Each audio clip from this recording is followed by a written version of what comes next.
2 households, both alike in dignity, in fair Verona where we lay our scene. From ancient grudge break to new mutiny, where civil blood makes civil hands unclean. From forth the fatal loins of these 2 foes, a pair of star-crossed lovers take their life, whose misadventures, piteous overthrows, do with their death bury their parents' strife. The fearful passage of their death-marked love and the continuance of their parents' rage, which but their children's end not could remove, is now the 2 hours' traffic of our stage.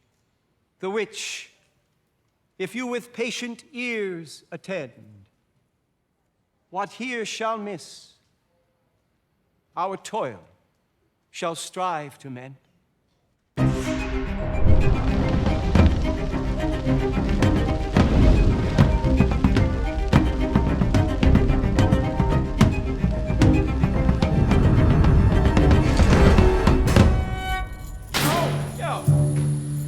Do you bite your thumb at us, sir? I do bite my thumb, sir. Do you bite your thumb at us, sir? Is the law of our side if I say I? No. No, sir. I do not bite my thumb at you, sir.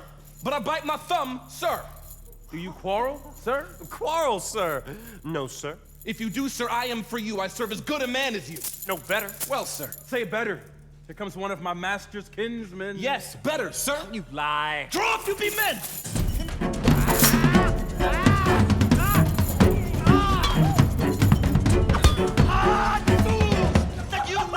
What you do? What? Art thou drawn among these heartless hinds? Turn thee, Benvolio, look upon thy death. I do but keep the peace. What drawn and talk of peace? I hate the word as I hate hell, all Montagues, and thee, and that the coward!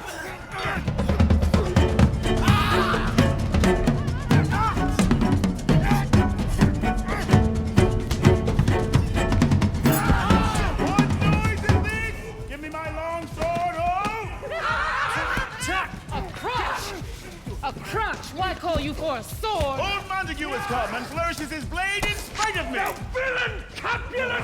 Hold me not! Let me go! Thou shalt not stir a foot to seek a foe! Rebellious subjects, enemies to peace, profaners of this neighbor standing still, will they not hear? What ho, you men, you beasts, that quench the fire of your pernicious rage with purple fountains issuing from your veins? On pain of torture, from those bloody hands, throw your mistempered weapons to the ground and hear the sentence of your moved prince. 3 civil brawls, bred of an airy word by thee, old Capulet, and Montague, have thrice disturbed the quiet of our streets. If ever you disturb our streets again, your lives shall pay the forfeit of the peace. For this time all the rest depart away, you, Capulet, shall go along with me. And Montague, come you this afternoon to know our farther pleasure in this case. Once more, on pain of death, all men depart. Oh, where is Romeo? Saw you him today?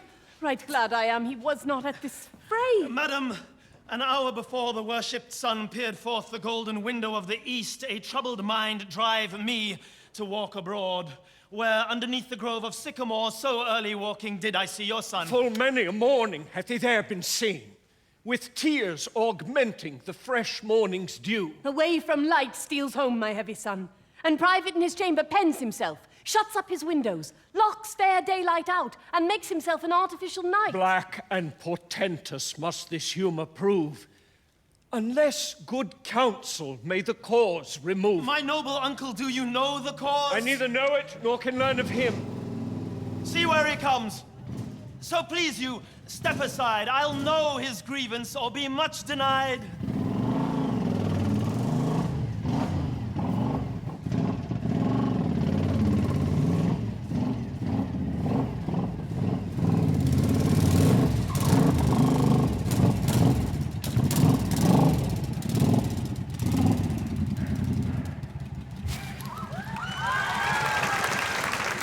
Good morrow, cousin. Is the day so young? But new struck 9. Why me, sad hours seem long.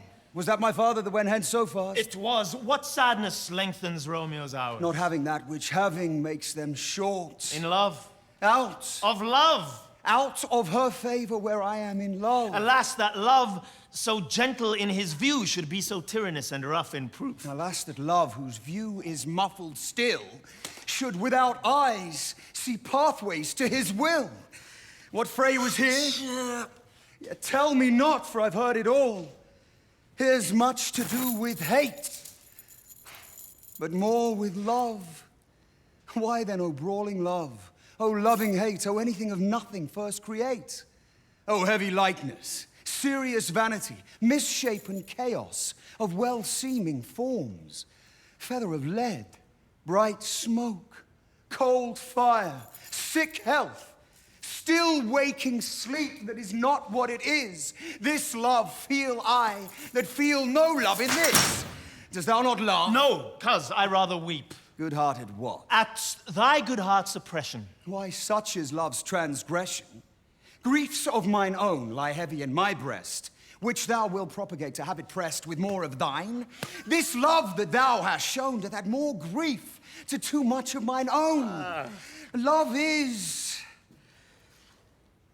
a smoke raised with the fume of sighs, being purged of fire, sparkling in lovers' eyes, being vexed, a sea nourished with lovers' tears.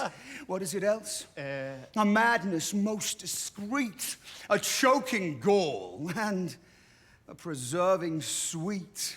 Farewell, my cup. Soft, I will go along, and if you leave me so, you do me wrong. Tut, I've lost myself. I'm not here, this is not Romeo, he's some other way. Tell me, in sadness, who is that you love? What, shall I groan and tell you? Groan, why no, but sadly, tell me who. In sadness, cousin, I do love a woman. I aimed so near when I supposed you loved. A right fair marksman, and she is fair I love. A right fair mark, fair cuz is soonest hit. Well, in that hit you miss. She'll not be hit with Cupid's arrow, she hath Dian's wit, and in strong proof of chastity well armed. From love's weak, childish bow she lives uncharmed. Then she hath sworn that she will still live chaste? She hath. And in that sparing makes huge waste. She hath forsworn to love, and in that vow do I live dead that live to tell it now. Be ruled by me. Forget to think of her. Oh, teach me how I should forget to think. By giving liberty unto thine eyes, examine other beauties. 'Tis the way to call hers exquisite and question more. These happy masks that kiss fair ladies' brows, being black, put us in mind they hide the fair. He that is strucken blind cannot forget the precious treasure of his eyesight lost. Show me a mistress that is passing fair. What doth her beauty serve but as a note where I may read who passed that passing fair? Farewell. Thou canst not teach me to forget. I'll pay that doctrine or else die in debt.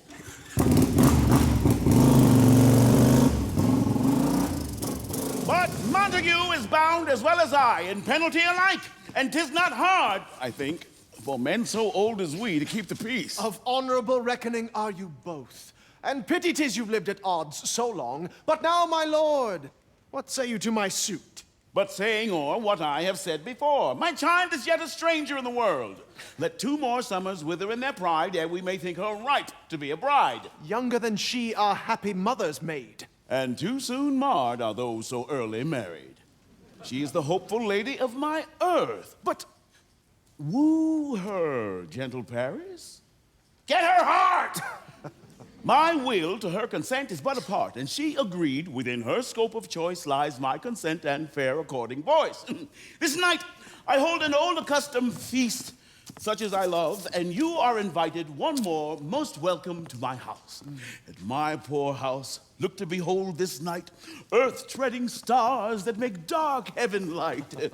Such comfort as do lusty young men feel when well-appareled April on the heels of limping winter treads. Even such delight among fresh fennel buds. Shall you this night inherit at my house? At my house hear all see, and like her most, whose merit most shall be. Go, Sirrah, trudge about through fair Verona, find those persons out whose names are written there, and to them say, to my house and welcome, on their pleasure stay. Come, go with me.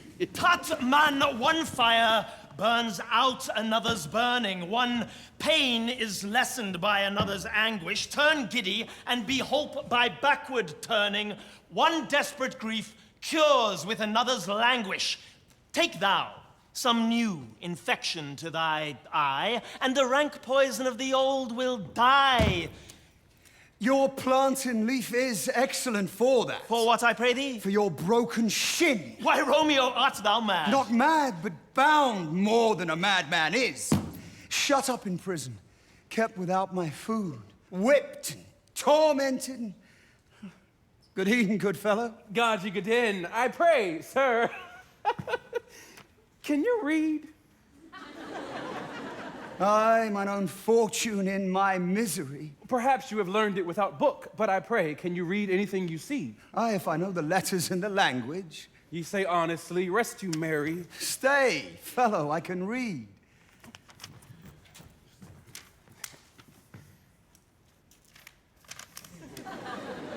Signor Martino and his wife and daughters, Mercutio and his brother Valentine, my fair niece Rosaline and Livia, Lucio and the lively Helena, a fair assembly, whither should they come? My masters. Indeed, I should have asked thee that before. Now I'll tell you without asking. My master is the great, rich Capulet, and if you be not of the house of Montagues, I pray, come and crush a cup of wine. Rest you merry. At this same ancient feast of Capulets sups the fair Rosaline, whom thou so loves, with all the admired beauties of Verona. Go thither, and with unattainted eye compare her face with some that I shall show, and I will make thee think thy swan a crow. One fairer than my love. Oh, the all-seeing sun. Ne'er saw her match since first the world begun. Tut, you saw her fair, none else being by, herself poised with herself in either eye. I'll go along, no such sight to be shown, but to rejoice in splendor of mine own.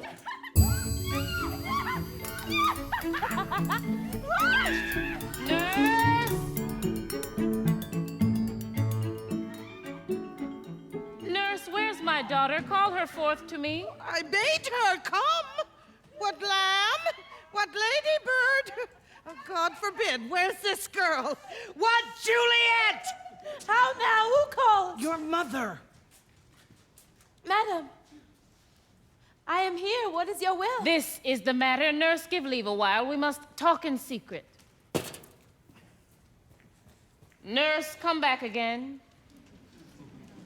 I have remembered me. Thou's hear our counsel. Thou knowest my daughter's of a pretty age. Faith, I can tell her age unto an hour. Susan and she, God rest all Christian souls, were of an age. Well, Susan is with God. She was too good for me. Oh, I remember it well. 'Tis since the earthquake, and she was weaned. I never shall forget it of all the days of the year upon that day. For I had then laid wormwood to my dug, sitting in the sun under the dove house wall. My lord and you were then at Mantua. Nay, I do bear a brain. But as I said, when it did taste the wormwood on the nipple of my dug and felt it bitter, pretty fool, to see it tetchy and fall out with the dug. Shake, quoth the dove house. 'Twas no need, I trow, to bid me trudge. And she could have run and waddled all about, for even the day before, she broke her brow. And then my husband, God be with his soul, who was a merry man, took up the child. Yea, quoth he, dost thou fall upon thy face? Thou wilt fall backward when thou comest of age, wilt thou not, jewel? And by my holiday, the pretty wretch left crying and said, Aye. To see now how a jest shall come about. I warrant I should live 1,000 years. I never should forget it. Wilt thou not, jewel, quoth he, and pretty fool, it stinted and said, aye. And stint thou too, I pray thee, nurse, say aye. Oh, peace I have done. Ah, God mark thee to his grace.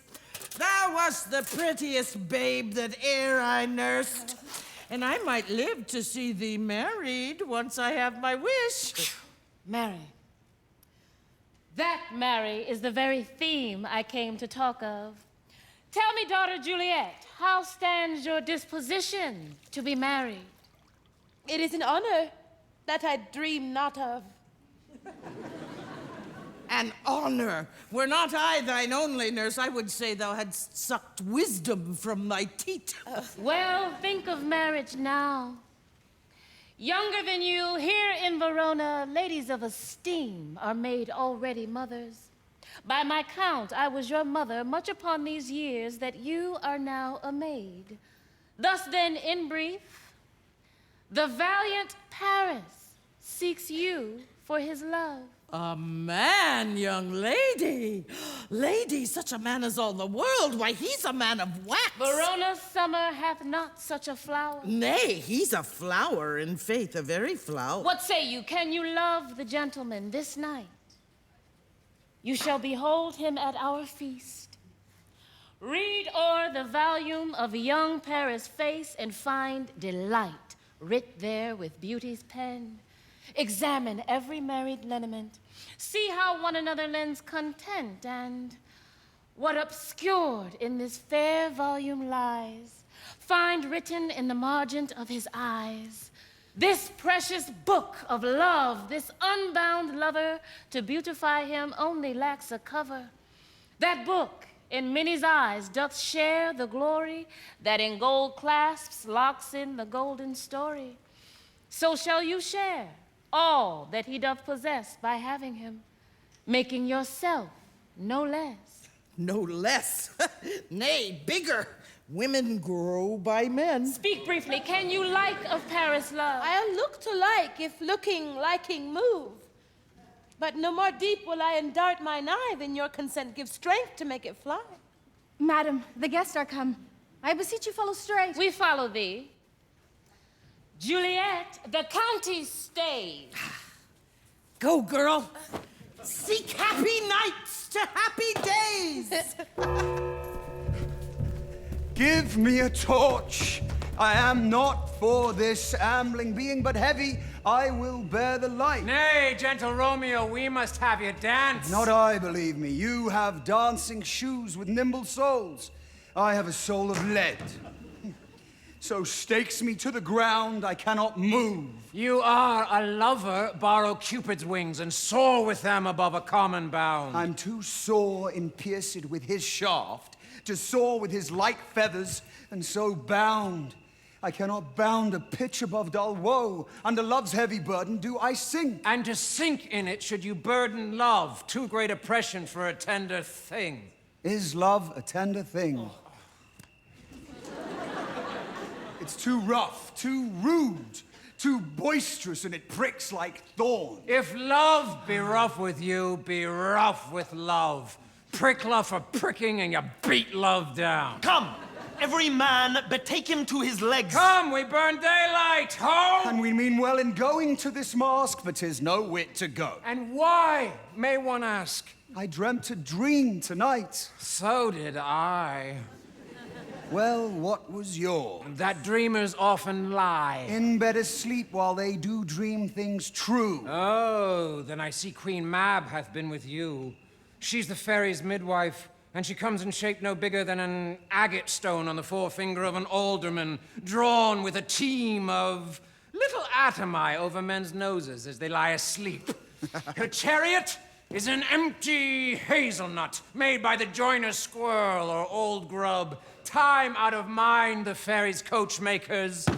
Her wagon spokes made of long spinner's legs, the cover of the wings of grasshoppers, her traces the smallest spider web, her collars of the moonshine's watery beams, her whip of cricket's bone, the lash of film, her wagoner a small grey-coated gnat, not half so big as a round little worm, pricked from the lazy finger of a maid. And in this state, she gallops night by night through lovers' brains, and then they dream of love. On courtiers' knees that dream on curtsies straight, or lawyers' fingers who straight dream on fees, or ladies' lips who straight on kisses dream, which oft the angry mab with blisters plagues because their breaths with sweetmeats tainted are. Sometime she driveth o'er a soldier's neck, and then dreams he of cutting foreign throats, of breaches, ambuscados, Spanish blades, of health's 5 fathom deep, and then anon, drums in his ear, at which he starts, wakes, being thus frighted, swears a prayer or two, and sleeps again. This is that very mab that plats the manes of horses in the night, and bakes the elf locks in foul, sluttish hairs, which, once being untangled, much misfortune bodes. This is the hag, when maids lie on their backs, that presses them and learns them first to bear, making them women of good carriage. This is she! Peace, peace, Mercutio, peace. Thou talks of nothing. True, I talk of dreams, which are the children of an idle brain begot of nothing but vain fantasy, which is as thin of substance as the air, and more inconstant than the wind, who woos even now the frozen bosom of the north, and being angered, puffs away from thence, turning his side to the dew-dropping south. This wind you talk of blows us from ourselves. Supper is done, and we shall come too late. I fear too early, for my mind misgives some consequence yet hanging in the stars. But he that hath the steerage of my course, direct my suit on, lusty gentlemen!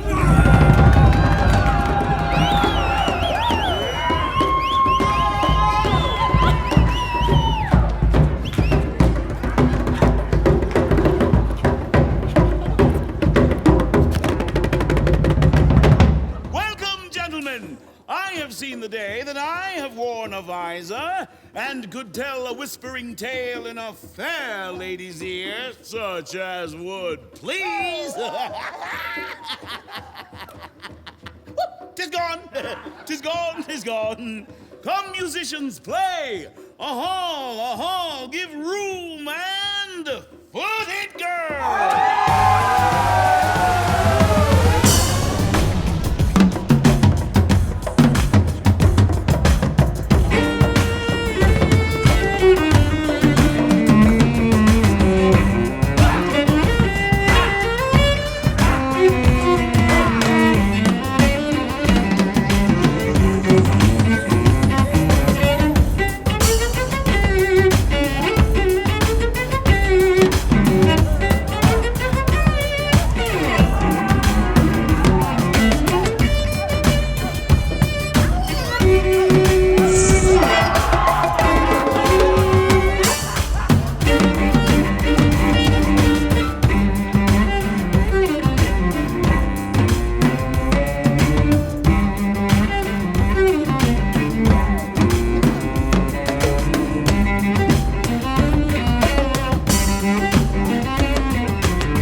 What lady is that which doth enrich the hand of yonder knight? I know not. Oh, she doth teach the torches to burn bright. It seems she hangs upon the cheek of night, like a rich jewel in an Ethiop's ear. Beauty too rich for use, for earth too dear. So shows the snowy dove, trooping with crows, as yonder lady o'er her fellow shows. The measure done, I'll watch her place of stand, and touching hers, make blessed my rude hand. Did my heart love till now, forswear its sight, for I ne'er saw true beauty till this night.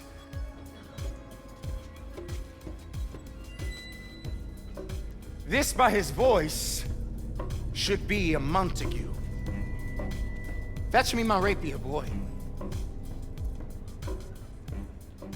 What dares the slave come hither covered with an antic face to fleer and scorn at our solemnity?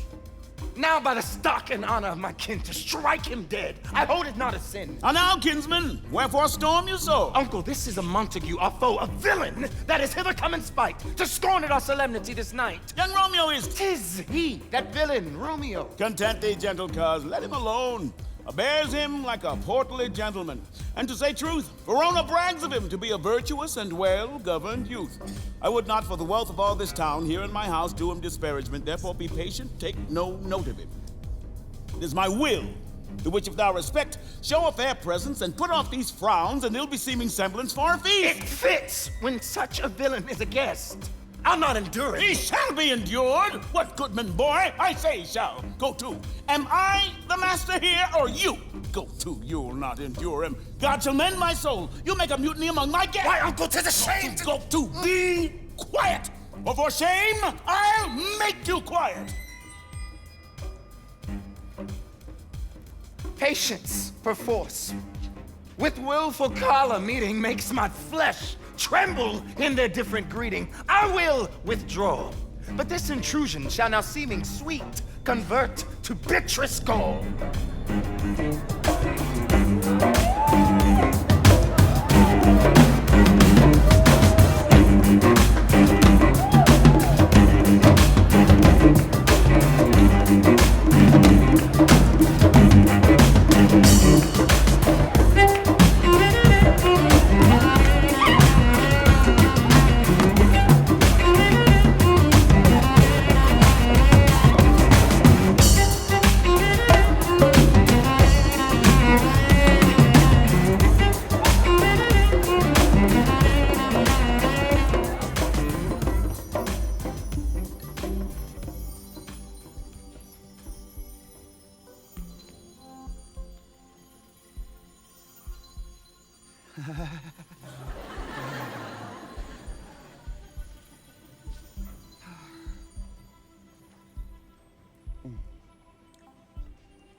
If I profane with my unworthiest hand this holy shrine, the gentle sin is this: my lips, two blushing pilgrims ready stand to smooth that rough touch with a tender kiss. Good pilgrim, you do wrong your hand too much, which mannerly devotion shows in this.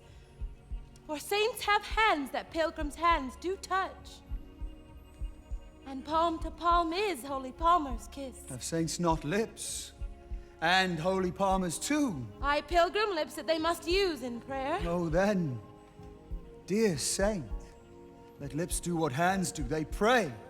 Grant thou lest faith turn to despair. Saints do not move, though grant for prayer's sake. Then move not, while my prayer's effect I take.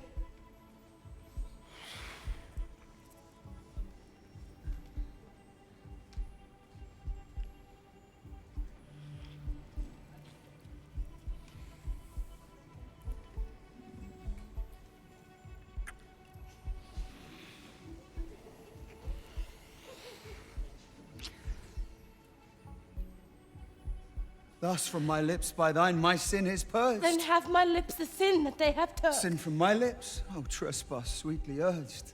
Give me my sin again. You kiss by the book. Madam, your mother craves a word with you.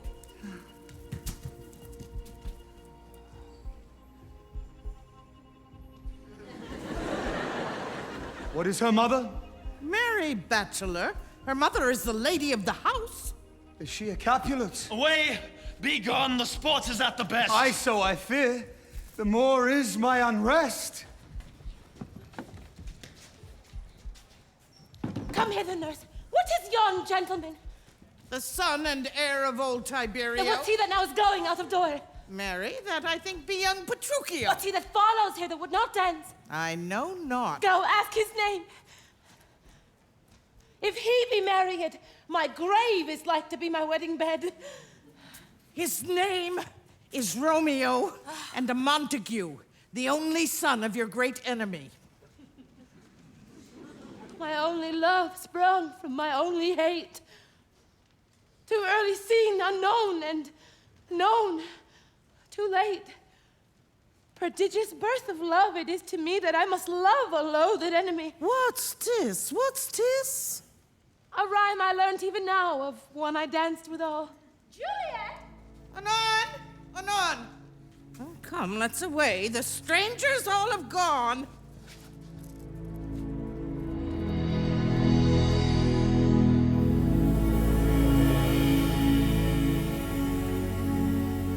Romeo!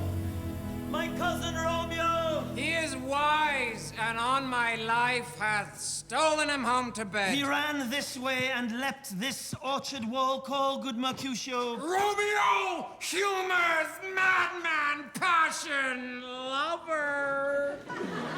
Appear thou in the likeness of a sigh. I conjure thee by Rosaline's bright eyes, by her high forehead and her scarlet lip, by her fine foot.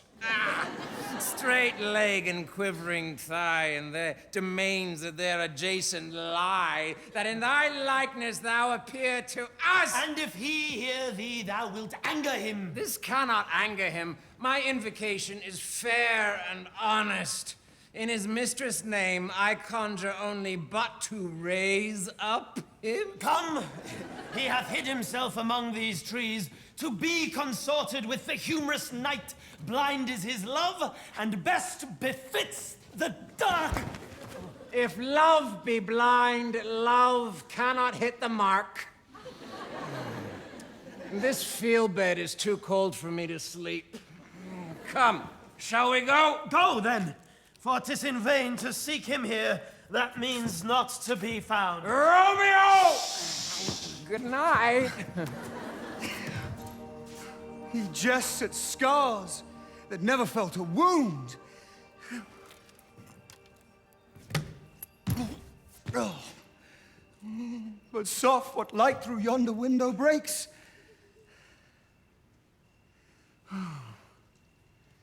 It is the east, and Juliet is the sun. Arise, fair sun, and kill the envious moon, who is already sick and pale with grief, that thou, her maid, art far more fair than she. Be not her maid, since she is envious. Her vestal livery is but sick and green, and none but fools do wear it. Cast it off. It is my lady. Oh, it is my love. Oh, that she knew she were. She speaks, yet she says nothing. What of that? Her eye discourses. I will answer it. I am too bold. It is not to me she speaks. Two of the fairest stars in all the heaven, having some business to entreat her eyes to twinkle in their spheres till they return. What if her eyes were there, they in her head? The brightness of her cheek would shame those stars, as daylight doth a lamp. Her eyes in heaven would, through the airy region, stream so bright that birds would sing and think it were not night.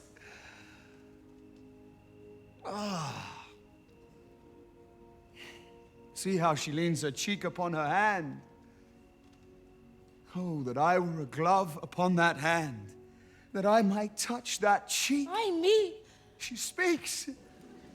Oh, speak again, bright angel, for thou art as glorious to this night being o'er my head, as is a winged messenger of heaven unto the white upturn wondering eyes of mortals that fall back to gaze on him when he bestrides the lazy puffing clouds and sails upon the bosom of the air. Oh, Romeo. Romeo, wherefore art thou Romeo? Deny thy father and refuse thy name. Or if thou wilt not, be but sworn my love, and I'll no longer be a Capulet. Shall I hear more, or shall I speak at this? 'Tis but thy name that is my enemy. Thou art thyself, though not a Montague. What's Montague? It is nor hand, nor foot, nor arm, nor face, nor any other part belonging to a man. Oh, be some other name. What's in a name? That which we call a rose, by any other word, would smell as sweet. So Romeo would, were he not Romeo called, retain that dear perfection which he owes without that title. Oh, Romeo, doff thy name, and for thy name, which is no part of thee, take all myself. I take thee at thy word. Call me but love, and I'll be new baptized. Henceforth, I never will be Romeo. What man art thou that thus bescreened in night so stumblest on my counsel? By a name, I know not how to tell thee who I am. My name, dear saint, is hateful to myself because it is an enemy to thee. Had I it written, I would tear the word. My ears have not yet drunk 100 words of thy tongue's uttering it. I know the sound. Art thou not Romeo and a Montague? Neither, fair maid, if either thee dislike. How camest thou hither, tell me, and wherefore the orchard walls are high and hard to climb? And the place death, considering who thou art, if any of my kinsmen find thee here. With love's light wings did I o'erperch these walls. For stony limits cannot hold love out, and what love can do, that dares love attempt. Therefore thy kinsmen are no stop to me. If they do see thee, they will murder thee. Alack, there lies more peril in thine eye than 20 of their swords. Look thou but sweet, and I'm proof against their enmity. I would not for the world they saw thee here. I have night's cloak to hide me from their eyes. And but thou love me, let them find me here. My life were better ended by their hate than death prorogued wanting of thy love. By whose direction foundst thou out this place? By love, that first did prompt me to inquire. He lent me counsel, and I lent him eyes. I'm no pilot, yet wert thou as far as that vast shore, washed with the farthest sea, I should adventure for such merchandise. Thou know'st the mask of night is on my face, else would a maiden blush but paint my cheek for that which thou hast heard me speak tonight. Fain would I dwell on form, fain deny what I have spoke, but farewell compliment. Dost thou love me? I know thou wilt say aye, and I will take thy word, yet if thou swearest, thou mayst prove false. At lovers' perjuries they say Jove laughs. Oh, gentle Romeo, if thou dost love, pronounce it faithfully. Or if thou thinkst I am too quickly won, I'll frown and be perverse and say thee nay, so thou wilt woo. But else, not for the world. In truth, fair Montague, I am too fond, and therefore thou mayst think my behavior light, but trust me, gentlemen, I'll prove more true than those that have more cunning to be strange. I should have been more strange, I must confess, but that thou overheardst there I was aware my true love, passion. Therefore pardon me, and not impute this yielding to light love which the dark night hath so discovered. Lady, by yonder blessed moon do I vow that tips with silver all these fruit tree tops. Oh, swear not by the moon. The inconstant moon that monthly changes in her circle door, blessed thy love prove likewise variable. What should I swear by? Do not swear at all. Or if thou wilt, swear by thy gracious self, which is the god of my idolatry, and I'll believe thee. If my heart's dear love... Well, do not swear. Although I joy in thee, I have no joy of this contract tonight. It is too rash, too unadvised, too sudden, too like the lightning, which doth cease to be ere one can say it lightens. Sweet good night. This bud of love by summer's ripening breath may prove a beauteous flower when next we meet. Good night. Good night, a sweet repose and rest come to thy heart. Is that within my breast? Oh, wilt thou leave me so unsatisfied? What satisfaction canst thou have tonight? The exchange of thy love's faithful vow for mine. I gave thee mine before thou didst request it. And yet I would it were to give again. Wouldst thou withdraw it for what purpose, love? But to be frank and give it thee again. And yet I wish but for the thing I have. My bounty is as boundless as the sea, my love as deep. The more I give to thee, the more I have, for both are infinite. Juliet! I hear some noise within, dear love, adieu. Anon, good nurse! Sweet Montague, be true. Stay but a little, I will come again. Oh, blessed, blessed night. I am afeard. Being in night, all this is but a dream, too flattering sweet to be substantial. 3 words, dear Romeo, and good night indeed. If that thy bent of love be honorable, thy purpose, marriage. Send me word tomorrow, by one that I'll procure to come to thee, where and what time thou wilt perform the rite, and all my fortunes at thy foot I'll lay, and follow thee, my lord, throughout the world. Madam! I come anon, but if thou mean'st not well, I do beseech thee. Madam! By and by I come to cease thy strife and leave me to my grief.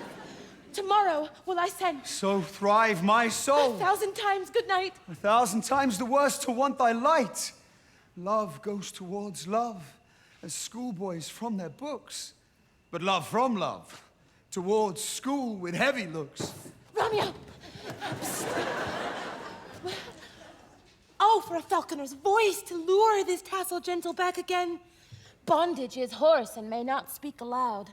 Else would I tear the cave where echo lies and make her airy tongue more hoarse than mine with repetition of my Romeo. It is my soul that calls upon my name. How silver sweet sound lovers' tongues by night, like softest music to attending ears. Romeo,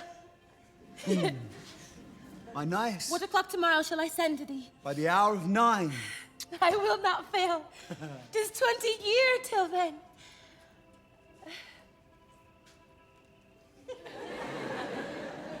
I have forgot why I did call thee back. Let me stand here till thou remember it. I shall forget to have thee still stand there, remembering how I love thy company. And I'll still stand here to have thee still forgetting any other home but this. 'Tis almost morning, I would have thee gone. And yet, no further than a wanton's bird, who lets it hop a little from his hand like a poor prisoner in his twisted gyves, and with a silken thread plucks it back again. So loving, jealous of his liberty. I would I were thy bird. Sweet, so would I. Yet I should kill thee with much cherishing. Good night.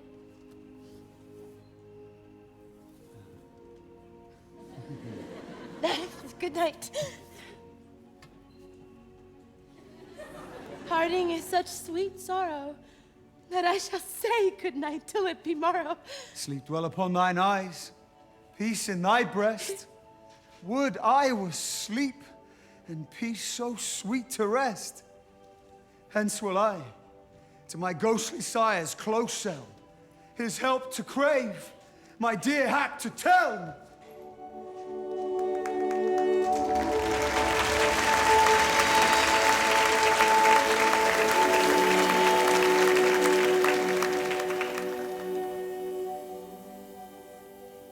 Oh, mickle is the powerful grace that lies in plants, herbs, stones, and their true qualities. For nothing so vile that on the earth doth live, but to the earth some special good doth give. Nor aught so good, but strained from that fair use, revolts from true birth, stumbling on abuse. Virtue itself turns vice, being misapplied, and vice sometime by action dignified within the infant rind of this weak flower. Poison hath residence and medicine power. For this being smelled with that part cheers, each part being tasted, it stays all senses with the heart. Two such opposed kings encamp them still in man as well as herbs, grace and rude will. And where the worser is predominant, Full soon the canker death eats up that plant. Good morrow, father. Benedicite, what early tongue so sweet saluteth me? Young son, it argues a distempered head so soon to bid good morrow to thy bed. Or if not so, then here I hit it right. Our Romeo hath not been in bed tonight. That last is true. The sweeter rest was mine. God pardon sin. Wast thou with Rosaline? With Rosaline, my ghostly father, no. I forgot that name, and that name's Woe. Well, that's my good son. But where hast thou been, then? I'll tell thee, ere thou askest me again. I have been feasting with mine enemy, where on a sudden one hath wounded me, that's by me wounded. Both are remedies within thy help and holy physic lie. I bear no hatred, blessed man, for lo, my intercession likewise steads my foe. Be plain, good son, and homely in thy drift. Riddling confession finds but riddling shrift. Then plainly know my heart's dear love is set on thee, fair daughter of rich Capulet. As mine on hers, so hers is set on mine, and all combined, save what thou must combine, by holy marriage. When and where and how we met, we wooed, we made exchange of vow, I'll tell thee as we pass. But this I pray, that thou consent to marry us today. Holy Saint Francis. What a change is here! Is Rosaline that thou didst love so dear, so soon forsaken? Young men's love then lies not truly in their hearts, but in their eyes. Jesu Maria, what a deal of brine hath washed thy sallow cheeks for Rosaline? How much salt water thrown away in waste to season love that of it doth not taste? Thou chidest me off for loving Rosaline. For doting, not for loving, pupil mine. I pray thee chide me not, her I love now. Doth grace for grace and love for love allow? The other did not so. Though she knew well thy love did read by rote, but could not spell. But, come, young waverer, come, go with me. In one respect, I'll thy assistant be, for this alliance may so happy prove to turn your household's rancor to pure love. Oh, let us hence. I stand on sudden haste. Wisely and slow. They stumble that run fast.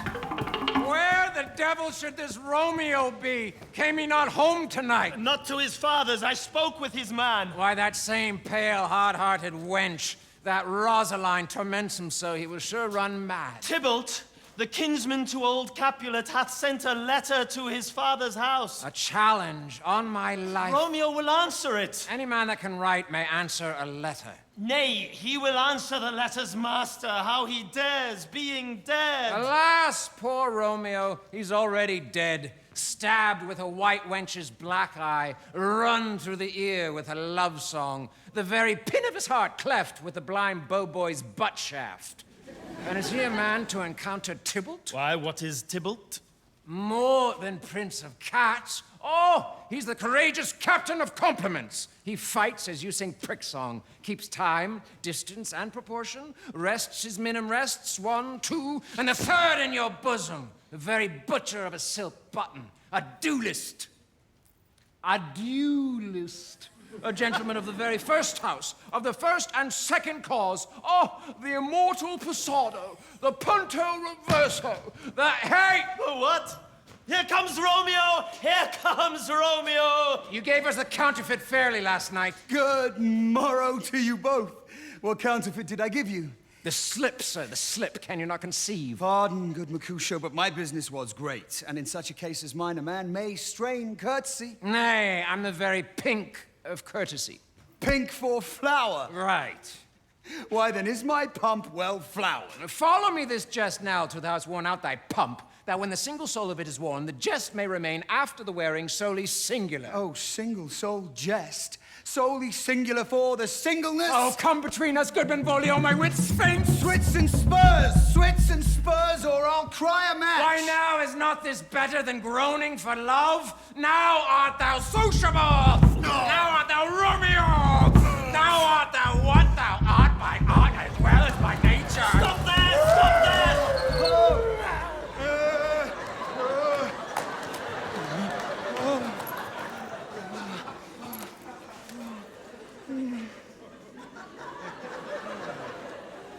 God ye good morrow, gentlemen. And God ye good den, fair gentlewoman.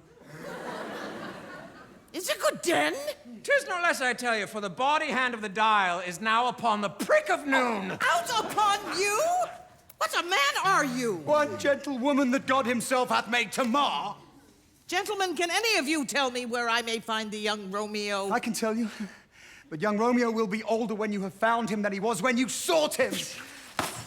I am the youngest of that name for fault of a worse. If you be he, sir, I desire some confidence with you. I will follow you. Farewell, ancient lady. Pray you, sir, a word. And as I told you, my young lady bid me inquire you out. What she bid me say, I will keep to myself. But first, let me tell ye, if ye should lead her in a fool's paradise, as they say, it were a very gross kind of behavior, as they say, for the gentlewoman is young. And therefore, if you should deal double with her, truly it were an ill thing to be offered to any gentlewoman, and very weak dealing. Nurse, commend me to thy lady and mistress. I protest unto thee. Good heart and a faith, I will tell her as much. Lord, Lord, she will be a joyful woman. What wilt thou tell her, nurse? Thou dost not mark me. I will tell her, sir, that you do protest, which, as I take it, is a gentlemanlike offer. Bid her devise some means to come to Shrift this afternoon, and there she shall, at Friar Lawrence's cell, be shrived and married. Here is for thy pains. Oh, no, truly, sir, not a penny. Go to, I say, you shall. This afternoon, sir. Well, she shall be there. Now, God in heaven bless thee. Fare thee well.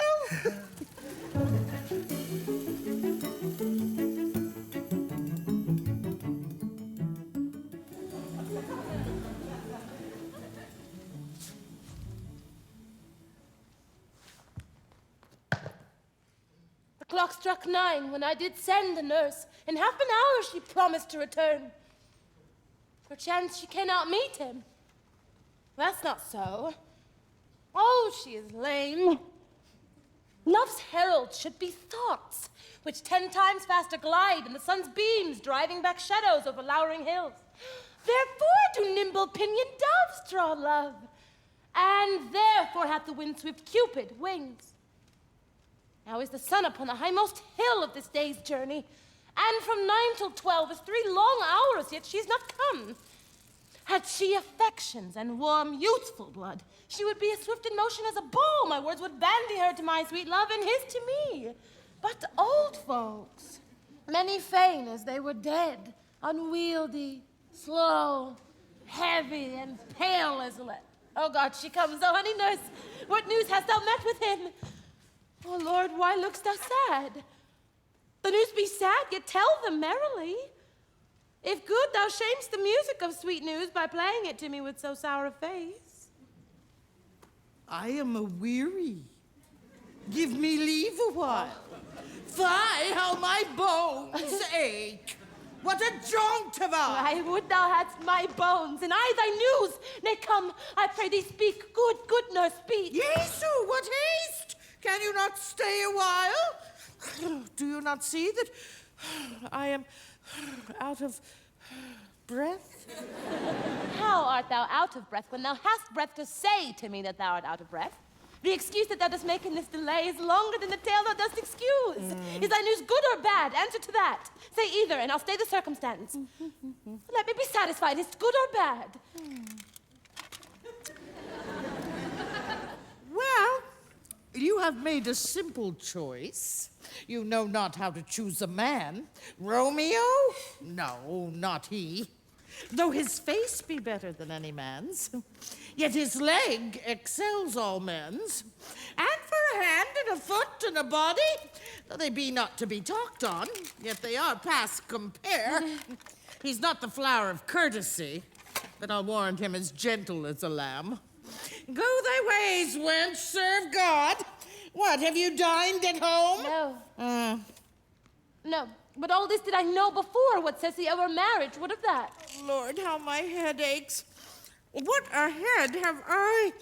It beats as it would fall in 20 pieces.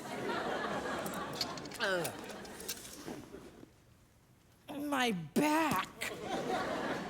Oh, t'other side. Oh, my back, my back. Beshrew your heart for sending me about to catch my death with jaunting up and down. Faith, I am sorry that thou art not well, sweet, sweet, sweet nurse. Tell me, what says my love? Your love says, like an honest gentleman, and a courteous, and a kind, and a handsome, and I warrant a virtuous. Where is your mother? Where is my mother? Why, she's within. Where should she be? How oddly thou repliest. Your love says like an honest gentleman, where is your mother? Oh, God's lady dear, are you so hot? Marry, come up, I trow. Is this the poultice for my aching bones? Henceforward, do your messages yourself. Oh, you're such a coil. Come, what says Romeo? Have you got leave to go to Shrift today? I have. Then hie you hence to Friar Lawrence cell. There stays a husband to make you a wife. Now comes the wanton blood up in your cheeks. They'll be in scarlet straight at any news. Hie you to church. I must another way to fetch a ladder by the which your love must climb a bird's nest soon when it is dark. Ah, I am the drudge and toil in your delight. But you shall bear the burden soon at night. Go I to dinner. Hie you to the cell. Hie to high fortune, honest nurse, farewell.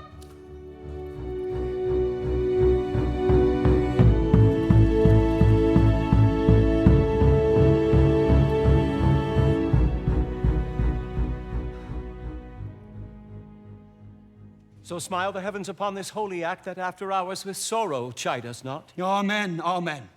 But come what sorrow can, it cannot countervail the exchange of joy that one short minute gives me in her sight. Do thou but close our hands with holy words. Then love, devouring death, do what he dare. It is enough, I may but call her mine. These violent delights have violent ends, and in their triumph die like fire and powder, which as they kiss consume. The sweetest honey is loathsome in its own deliciousness, and in the taste confounds the appetite. Therefore, love moderately. Long love doth so, too swift arrives as tardy is too slow. Here comes the lady. Oh, so light of foot will ne'er wear out the everlasting flint. A lover may bestride the gossamer that idles on the wanton summer air, and yet not fall, so light is vanity. Good even to my ghostly confessor.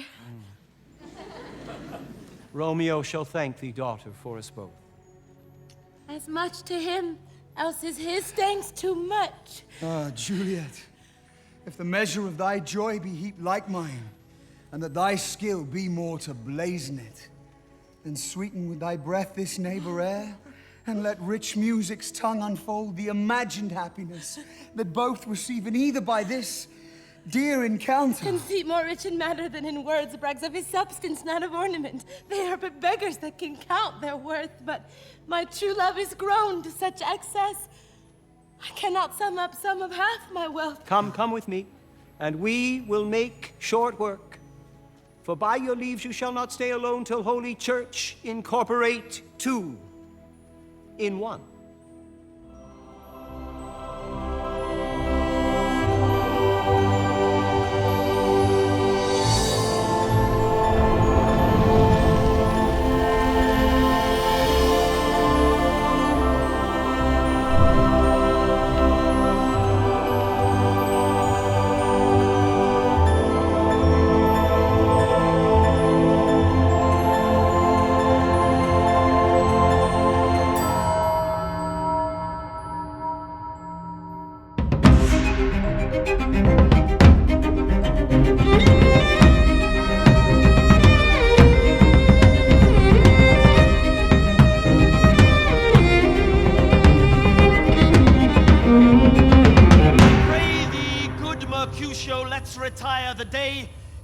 The Capulets abroad, and if we meet, we shall not scape a brawl, for now These hot days is the mad blood stirring. Thou art like one of these fellows that when he enters the confines of a tavern, claps me a sword upon the table and says, God send me no need of thee.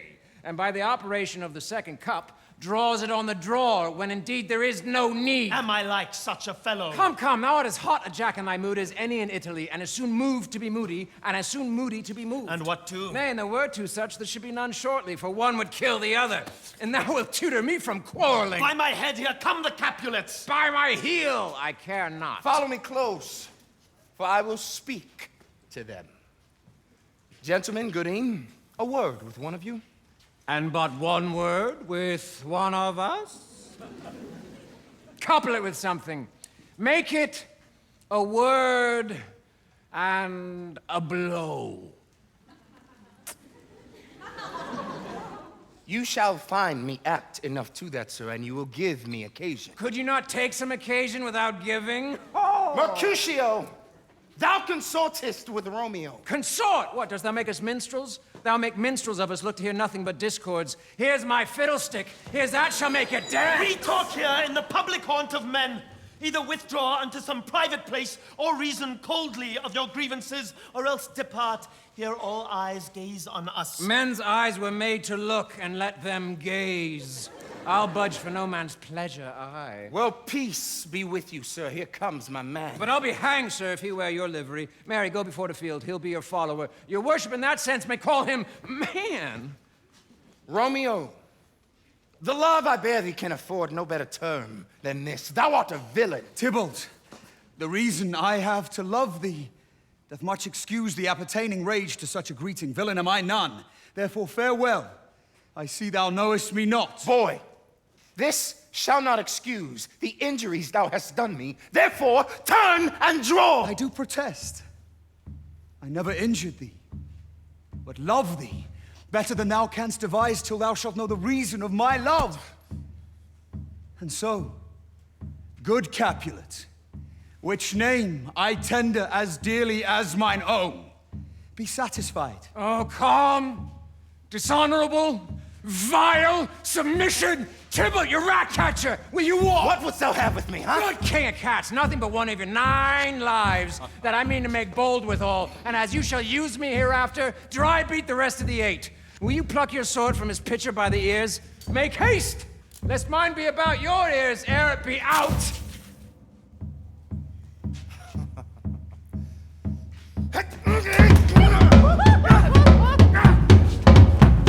Gentle Mercutio, put thy rapier up. Come, sir. Draw, Benvolio, beat down their weapons. Gentlemen, for shame, forbear this outrage. Tybalt, Mercutio, the prince expressly hath forbid this bandying in Verona's streets. Hold, Tybalt! Good Mercutio!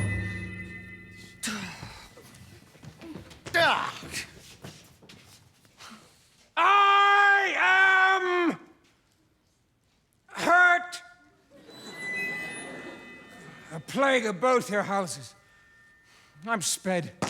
Is he gone and hath nothing? What, art thou hurt? Aye, aye, a scratch, a scratch. Marry, 'tis enough. Where's my page? Go, villain, fetch a surgeon. Courage, man. The hurt cannot be much. No, no, it's not so deep as a well, nor so wide as a church door, but 'tis enough, 'twill serve. Ask for me tomorrow, you shall find me a grave man. Why the devil came between us? I was hurt under your arm. I thought all for the best. Take me to some house, Benvolio, or I shall faint. A plague of both your houses! They've made worms meat of me. I have it, and soundly too. Your houses!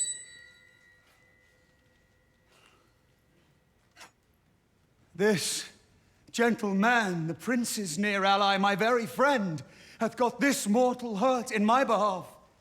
My reputation stained with Tybalt's slander. Tybalt, that an hour hath been my cousin.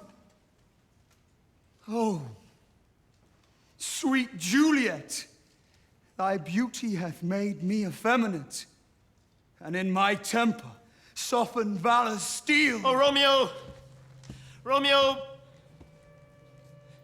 Brave Mercutio is dead. That gallant spirit hath aspired the clouds, which too untimely here did scorn the earth. This day's black fate on Modades doth depend. This but begins the woe, others must end. Here comes the furious Tybalt back again. Alive in triumph, and Mercutio slain. Away to heaven, respective lenity, and fire-eyed fury be my conduct now. Now, Tybalt, take the villain back again that late thou gavest me. For Mercutio's soul is but a little way above our heads, staying for thine to keep him company, that thou, or I, or both must go with him. Thou wretched boy that didst consort him here, shout with them hence. This shall determine that.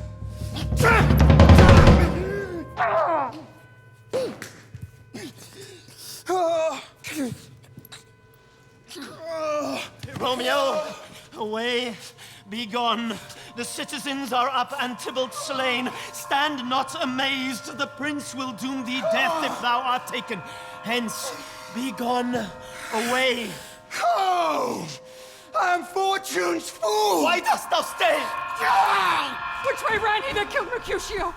Tybalt, that murderer, which way ran he? There lies that Tybalt. Upsir, go with me. I charge thee in the prince's name, away. Where are the vile beginners of this fray? O noble prince, I can discover all the unlucky manage of this fatal brawl.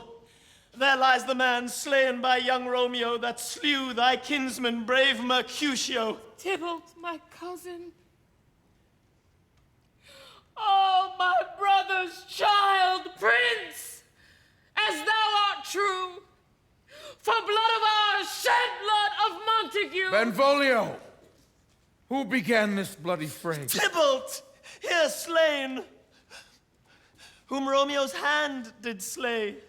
Romeo that spoke him fair, bid him bethink how nice the quarrel was, and urged, with all your high displeasure, all this uttered.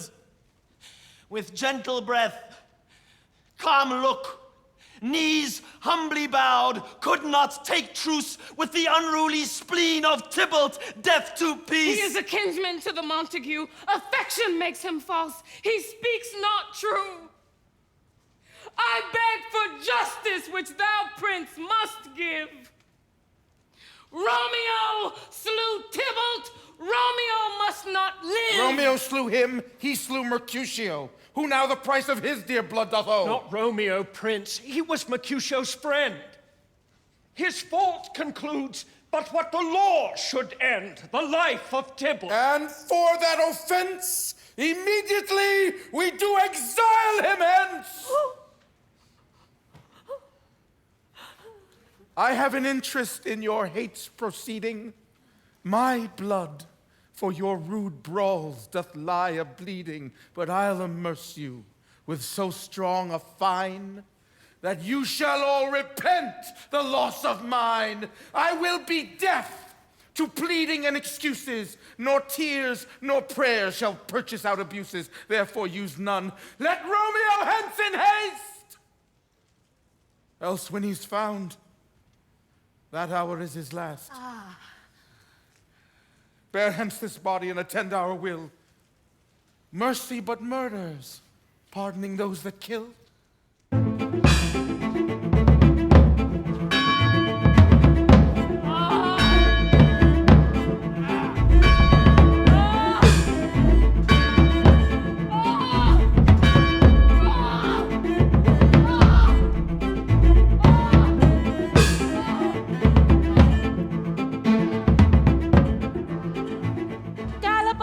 You fiery-footed steeds toward Phoebus' lodging.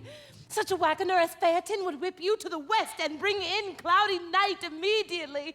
Spread thy close curtain, love, performing night, that runaway's eyes may wink, and Romeo leap to these arms untalked of and unseen. Come, night, come, Romeo, come, thou day and night, for thou wilt lie upon the wings of night, whiter than new snow on a raven's back. Come, gentle night. Come, loving, black-browed night, give me my Romeo, and when I shall die, take him and cut him out in little stars. And he will make the face of heaven so fine that all the world will be in love with night and pay no worship to the garish sun. Oh, I have bought the mansion of a love, but not possessed it. And though I am sold, not yet enjoyed. So tedious is this day, as is the night before some festival to an impatient child that hath new robes and may not wear them. Oh, here comes my nurse. Now, nurse, what news? Why dost thou wring thy hand? Oh, where a day! He's dead! He's dead! He's dead! We are undone, lady! We are undone! Alas, the day he's gone! He's killed! He's dead! Can heaven be so envious? Romeo can, though heaven cannot! Oh, Romeo! Romeo! Whoever would have thought it, Romeo! What devil art thou that dost torment me thus? This torture should be roared in dismal hell. Hath Romeo slain himself? I saw the wound. I saw it with mine eyes. God save the mark here on his manly breast. A piteous corse, a bloody piteous corse, pale, pale as ashes, all bedaubed in blood, all in gore blood. I swooned at the sight. Oh, break my heart, poor bankrupt, break at once. To prison eyes ne'er look on liberty. Vile earth to earth resign, end motion here, and thou and Romeo press one heavy bier. Oh, Tybalt, Tybalt, the best friend I had. Oh, courteous Tybalt, honest gentleman, that ever I should live to see thee dead. What storm is this that blows so contrary? Is Romeo slaughtered and is Tybalt dead?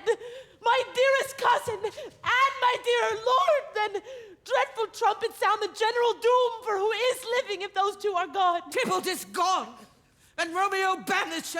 Romeo that killed him, he is banished. Oh, God. Did Romeo's hand shed Tybalt's blood? It did. It did. Alas, the day it did. All serpent heart hid with a flowering face. Did ever dragon keep so fair a cave?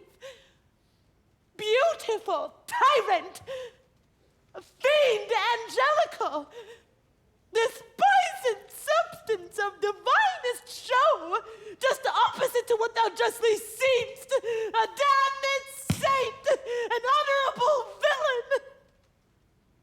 Was ever book containing such vile matter so fairly bound?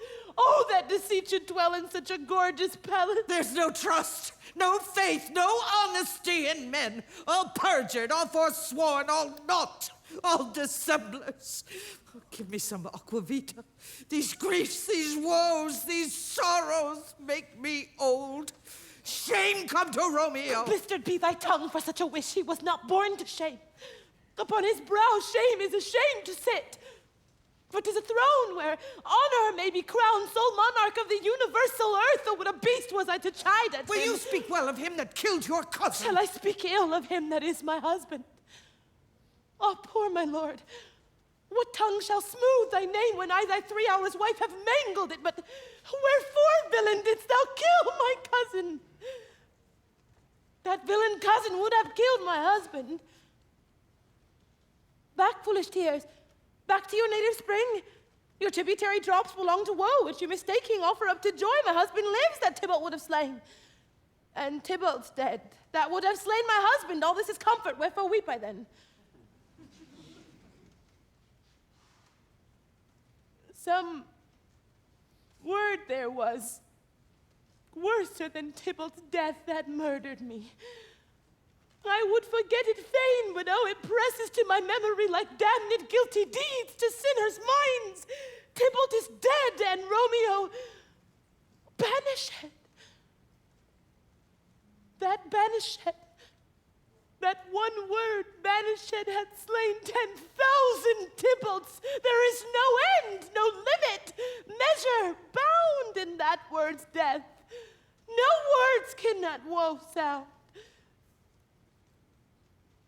Where is my father and my mother nurse? Weeping and wailing over Tybalt's corpse. Wash they his wounds with tears. Mine shall be spent when there's a dry for Romeo's banishment. Nurse, how to my wedding bed? And death, not Romeo, take my maidenhead. Hie to your chamber. I'll find Romeo to comfort you. I wot well where he is. Hark ye, your Romeo will be here at night. I'll to him. He is hid at Lauren's cell. Find him. Give this ring to my true knight and bid him come to take his last farewell.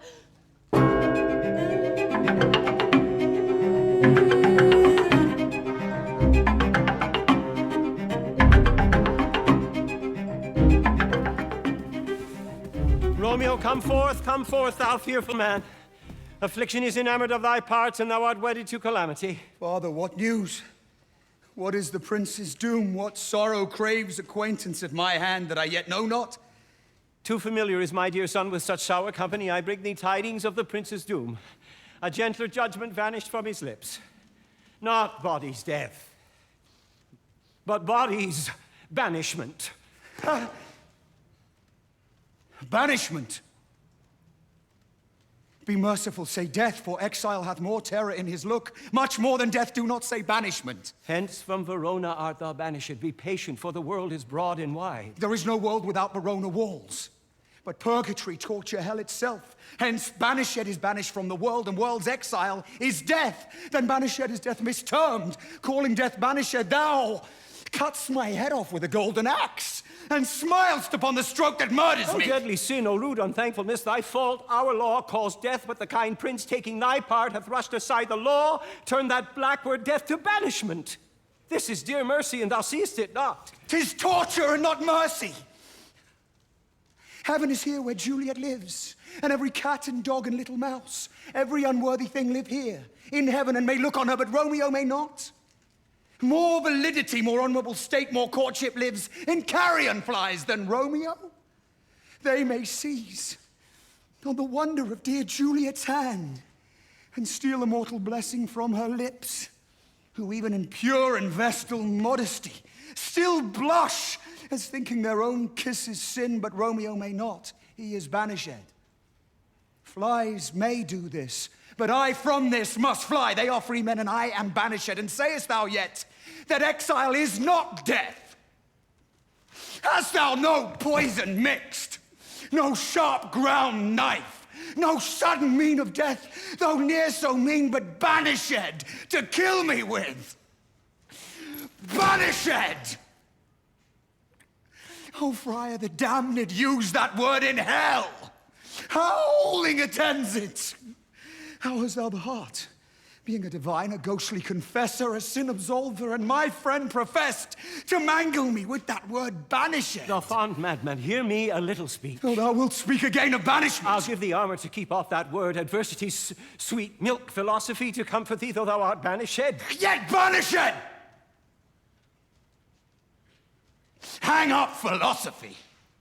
Unless philosophy can make a Juliet, displant a town, reverse a prince's doom, it helps not, it prevails not, talk no more. Oh, then I see that madmen have no ear. How should they when that wise men have no eyes? Let me dispute with thee of thy estate. Thou canst not speak of that thou dost not feel. Wert thou as young as I, Juliet, thy love an hour but married, Tybalt, murdered, doting like me and like me, banished, then mightst thou speak, then mightst thou tear thy hair and fall upon the ground as I do now, taking the measure of an unmade grave. Arise, one knocks.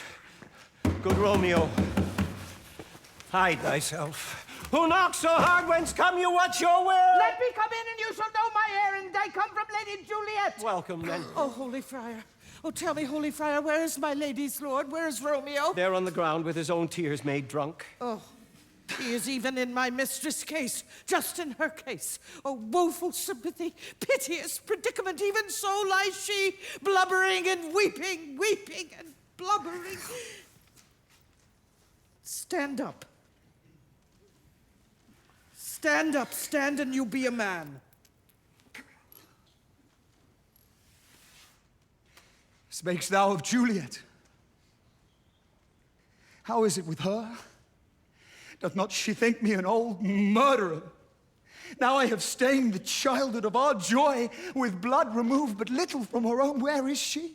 And how doth she? And what says my concealed lady to our cancelled love? Oh, she says nothing, sir, but weeps and weeps, and now falls on her bed, and then starts up, and Tybalt calls, and then on Romeo cries, and then down falls again. 'Cause if that name, shot from the deadly level of a gun, did murder her, as that name's cursed hand murdered her kinsman. Oh, tell me, friar, tell me, in what vile part of this anatomy doth my name lodge? Tell me, that I may sack the hateful mansion. Hold thy desperate hand!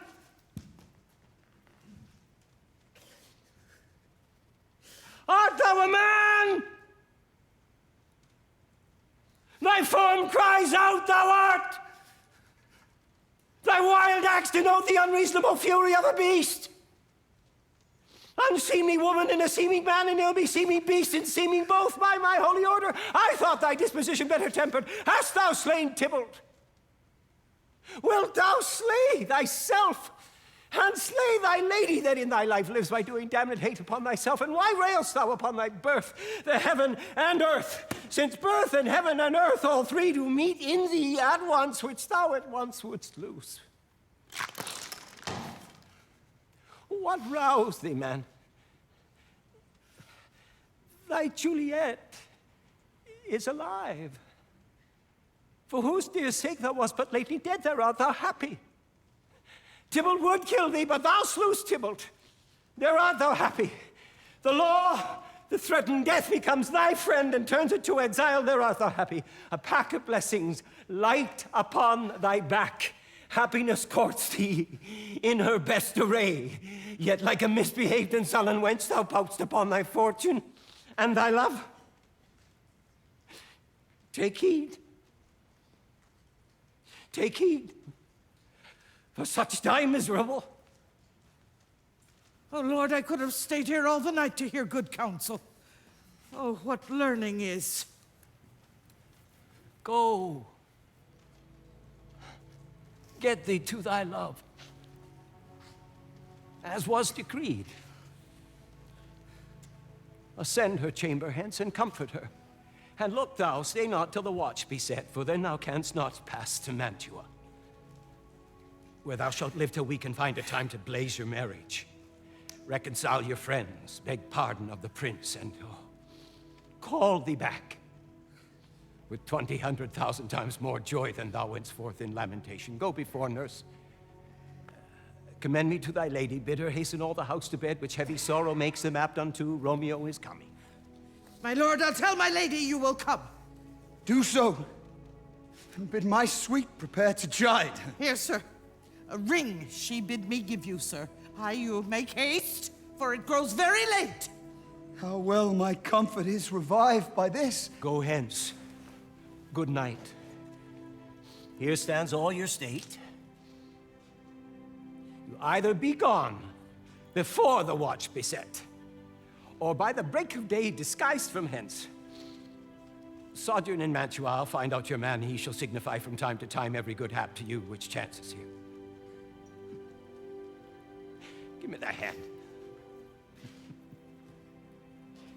'Tis late. Farewell. Good night.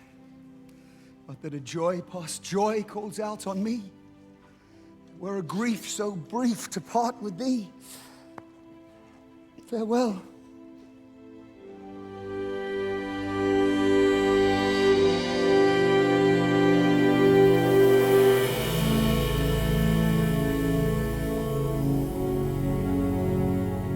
Things have fallen out, sir, so unluckily that we have had no time to move our daughter.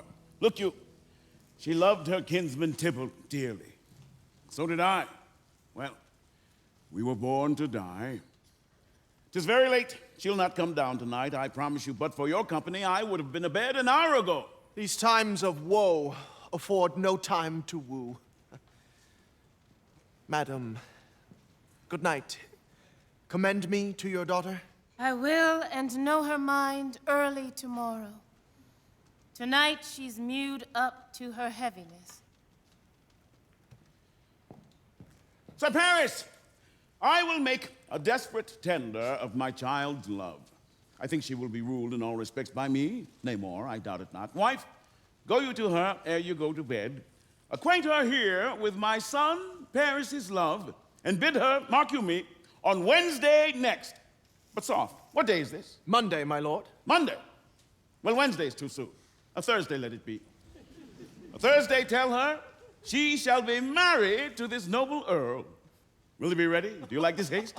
We'll keep no great ado, a friend or two. For hark you, Tybalt being slain so late, it may be thought we held him carelessly, being our kinsman if we revel much. Therefore we'll have some half-dozen friends, and there an end. But what say you to Thursday? My lord, I would that Thursday were tomorrow. Well, get you gone. A Thursday be it then. Go you to Juliet ere you go to bed. Prepare her wife against this wedding day.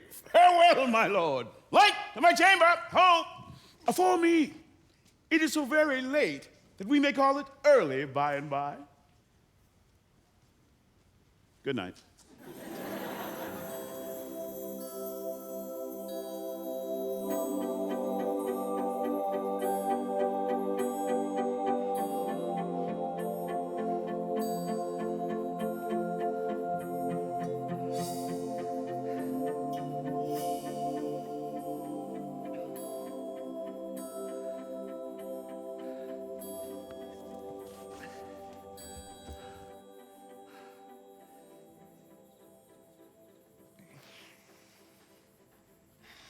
Wilt thou be gone? It is not yet near day. It was the nightingale that pierced the fearful hollow of thine ear. Nightly she sings on yon pomegranate tree. Believe me, love, it was the nightingale. It was the lark, the herald of the morn. No nightingale.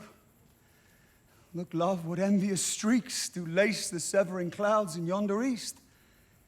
Night's candles are burnt out, and Jocund day stands tiptoe on the misty mountaintops. I must be gone and live, or stay and die. Yon light is not daylight, I know it. It is some meteor that the sun exhales to be to thee this night a torchbearer and light thee on thy way to Mantua. Therefore stay yet, thou needst not to be gone. Let me be ta'en. Let me be put to death. I am content, so thou will have it so.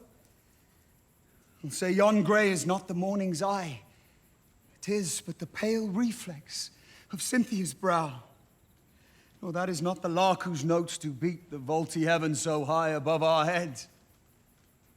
Come, death, and welcome. Juliet wills it so. How is my soul? Let's talk, it is not day. It is. It is. High hence, begone, away. It is the lark that sings so out of tune, straining harsh discords and unpleasing sharps. Some say the lark makes sweet division. This doth not so, for she divideth us. Oh, now be gone, more light and light it grows. More light and light, more dark and dark our woes. Madam, nurse, your lady mother is coming to your chamber. The day is broke. Be wary. Look about. Then window let day in and let life out. Farewell. Farewell. One kiss and I'll descend.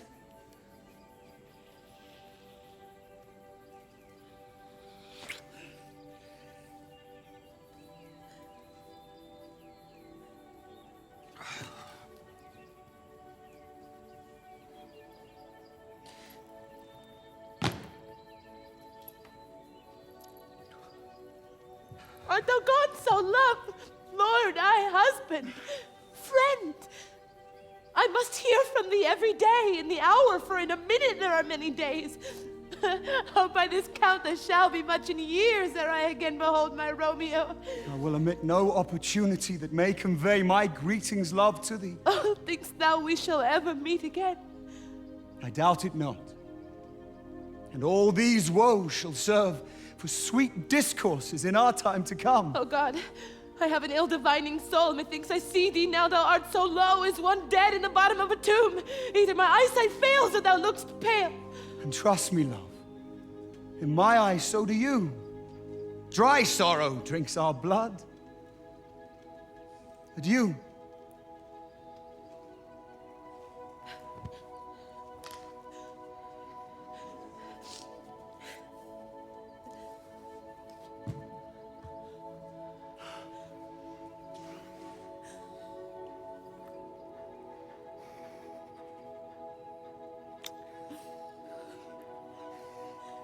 Adieu.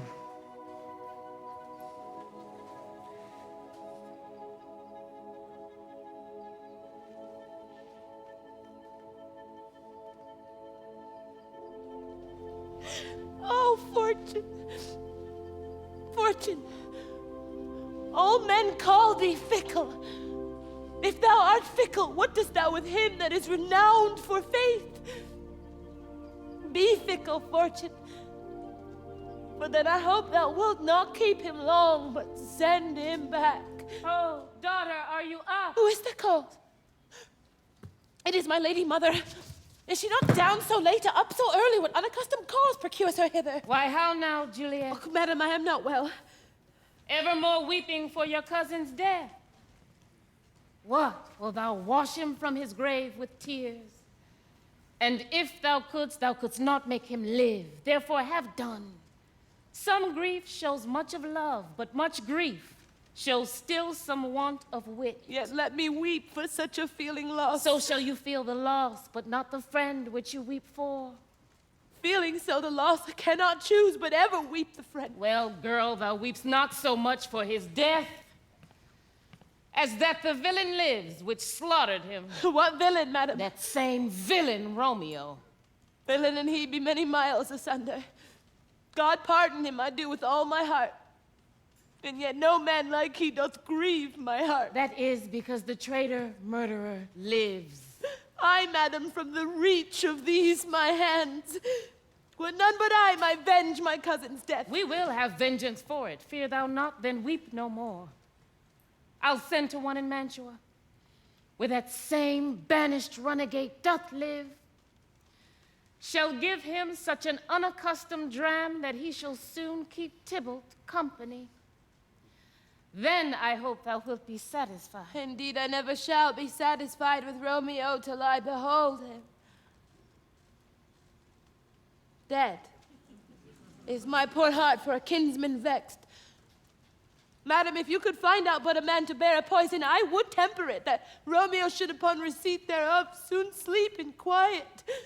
Oh, how my heart abhors to hear him named and cannot come to him to wreak the love I bore my cousin upon his body that slaughtered him. Find thou the means, and I'll find such a man.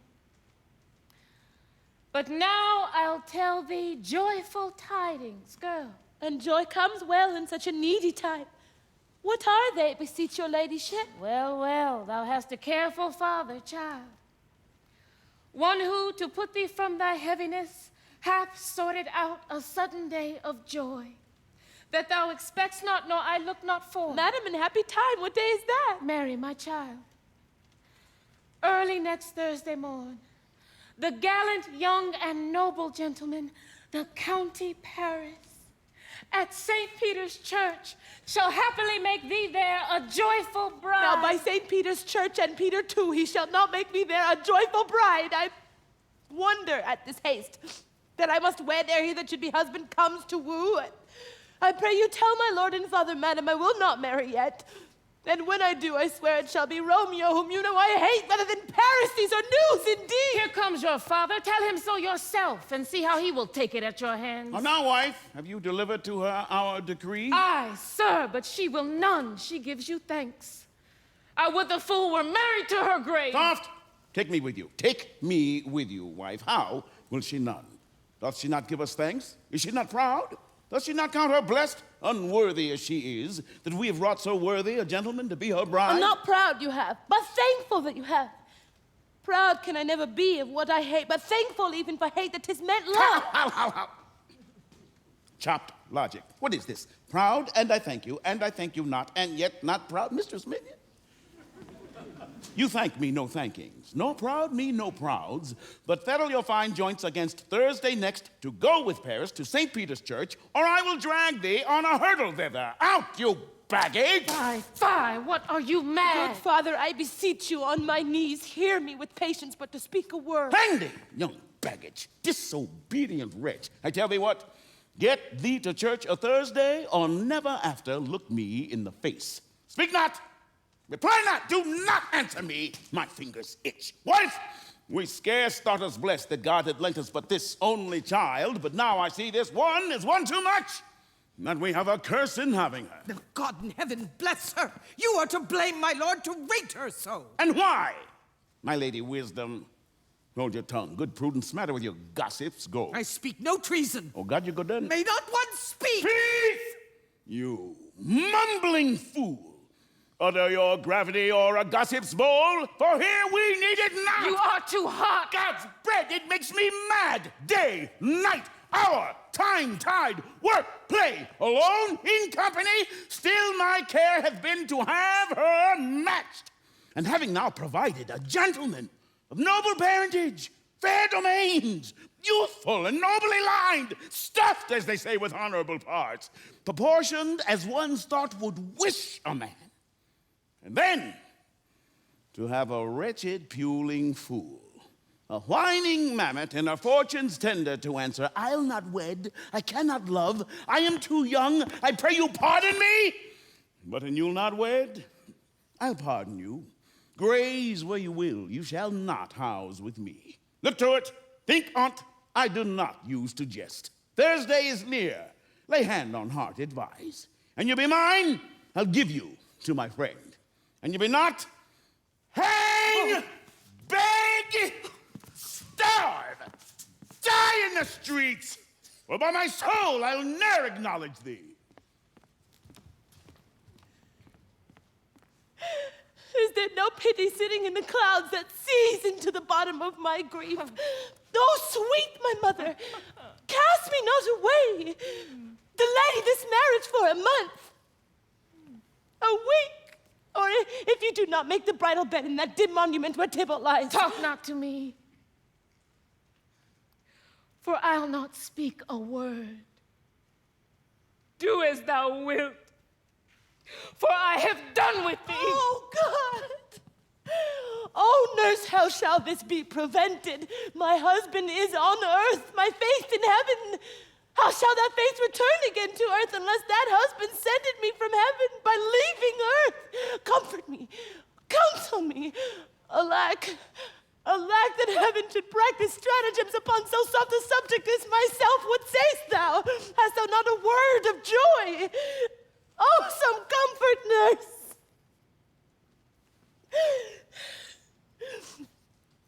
Faith, here it is. Romeo is banished, and all the world to nothing that he dares ne'er come back to challenge you, or if he do it needs must be by stealth.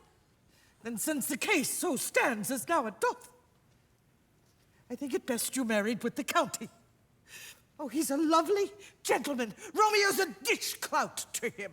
An eagle, madam, hath not so green, so quick, so fair an eye as Paris hath. Beshrew my very heart, I think you are happy in this second match, for it excels your first. Or if it did not, your first is dead. Or 'twere as good he were as living here, and you no use of him. Speakest thou from thy heart? And from my soul, too. Else beshrew them both. Amen. What? Well, thou hast comforted me marvelous much. Go, tell my lady I am gone, having displeased my father to Lawrence cell, to make confession and to be absolved.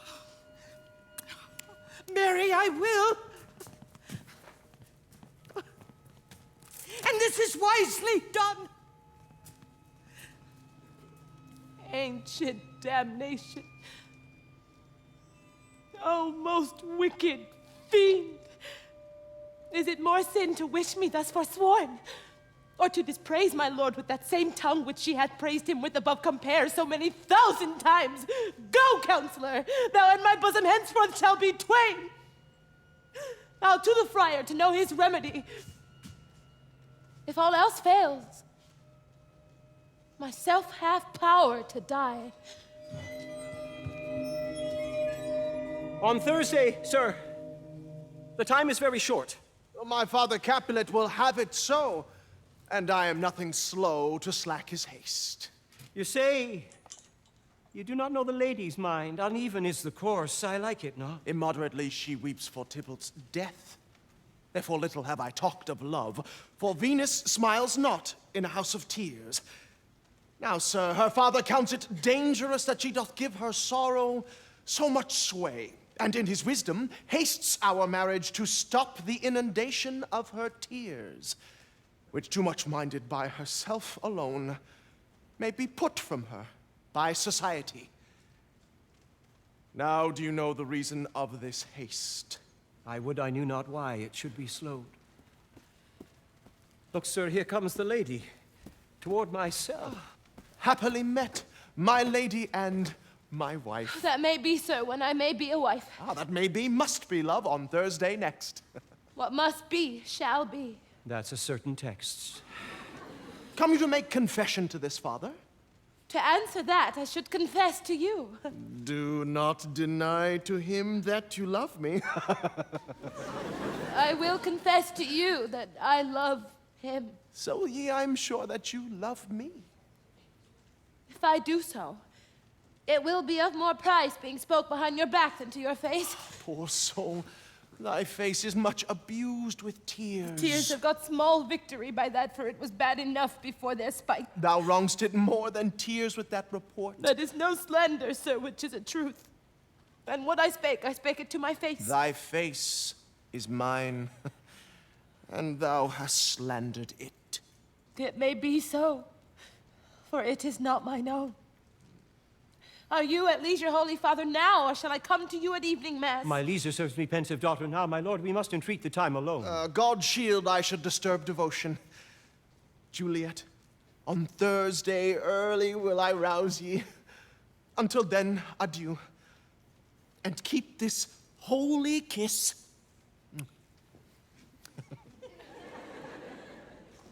Oh, shut the door.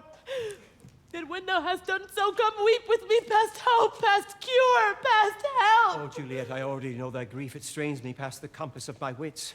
I hear thou must, and nothing may prorogue it on Thursday next, be married to this county. Tell me not, friar, that thou hearest of this, and must thou tell me how I may prevent it. If in thy wisdom thou canst give no help, do thou but call my resolution wise, and with this knife I'll help it presently. God join my heart in Romeo, thou our hands.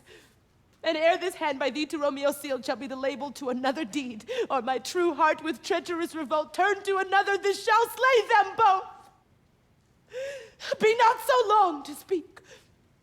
I long to die, if what thou speakst speak not of remedy. Hold, daughter. I do spy a kind of hope which craves as desperate an execution as that is desperate, which we would prevent. If rather than to marry County Paris thou hast the strength of will to slay thyself, then is it likely thou wilt undertake a thing like death, to chide away this shame which copest with death himself to escape from it, and if thou darest, I'll give thee remedy.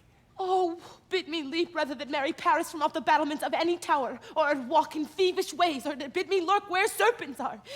Chain me with roaring bears, or hide me nightly in a charnel house, and I will do it without fear or doubt to live an unstained wife to my sweet love. Oh, then, go home. Be merry. Give consent to marry Paris. Wednesday is tomorrow. Tomorrow night, look that thou lie alone. Let not the nurse lie with thee in thy chamber. Take thou this vial, being then in bed, and this distilled liquor drink thou of, when presently through all thy veins shall run a cold and drowsy humor. For no pulse shall keep its native progress, but surcease, no warmth, no breath shall testify thou livest. And in this borrowed likeness of shrunk death, thou shalt continue 42 hours, and then awake as from a pleasant sleep. Now, when the bridegroom in the morning comes to rouse thee from thy bed, there art thou dead. And as the manner of our country is in thy best robes, uncovered on the bier, thou shalt be borne to that same ancient vault where all the kindred of the Capulets lie. In the meantime, 'gainst thou shalt awake, shall Romeo by my letters know our drift, and hither shall he come. And he and I will watch thy waking, and that very night shall Romeo bear thee hence to Mantua. And this shall free thee from this present shame, if no inconstant toy, nor womanish fear abate. thy valor in the acting it. Give me, tell not me of fear. Hold, get you gone. You be strong and prosperous in this resolve. I'll send a friar with speed to Mantua, with my letters to thy lord. Love, give me strength, and strength shall help before it. Farewell, dear father.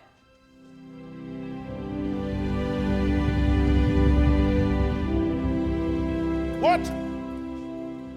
Is my daughter gone to Friar Lawrence? Aye, forsooth. Well, he may chance to do some good on her. A peevish, self-willed harlotry it is. See where she comes from shrift? With merry look. Now, my headstrong, where have you been gadding? Where I have learnt me to repent the sin of disobedient opposition to you and your behests. And am enjoined by holy Lawrence to fall prostrate here to beg your pardon. Pardon. I beseech you. Henceforward, I am ever ruled by you. Send for the county. Go tell him of this. I'll have this knot knit up tomorrow morning. I met the youthful lord at Lawrence cell and gave him what becometh love I might, not stepping o'er the bounds of modesty. Why, I'm glad on't. This is well. Stand up. This is as 't should be.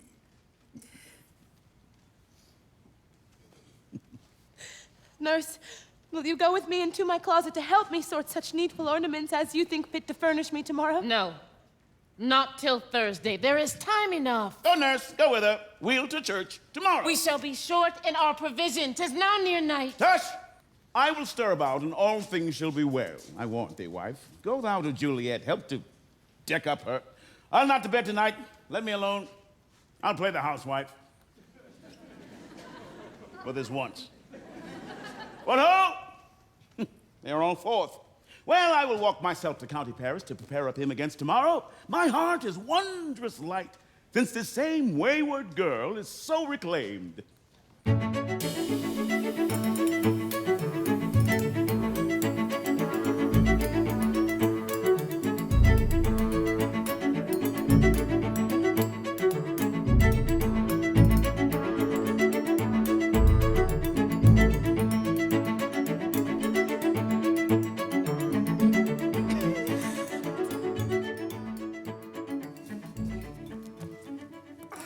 Aye, those attires are best.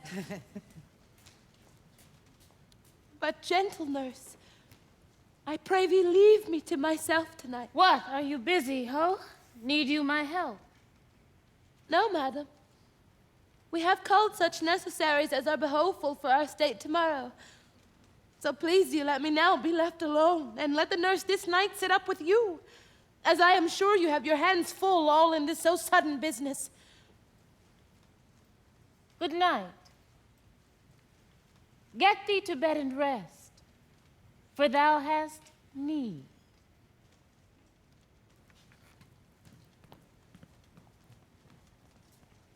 Farewell. God knows when we shall meet again.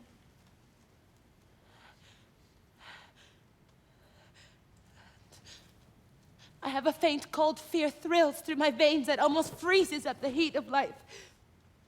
I'll call them back again to comfort me. Nurse!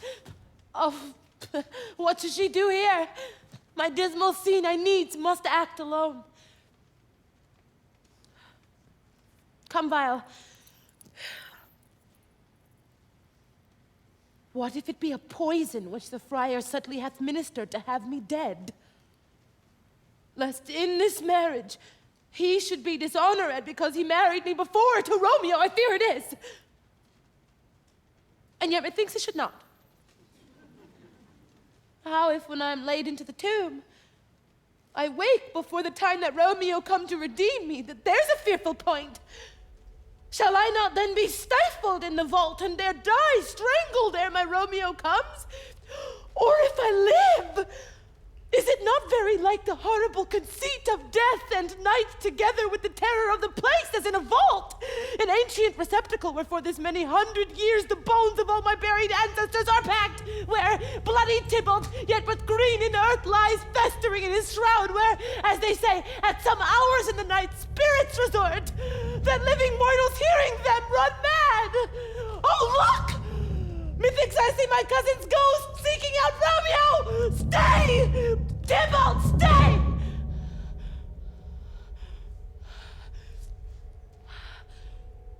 Romeo. Romeo.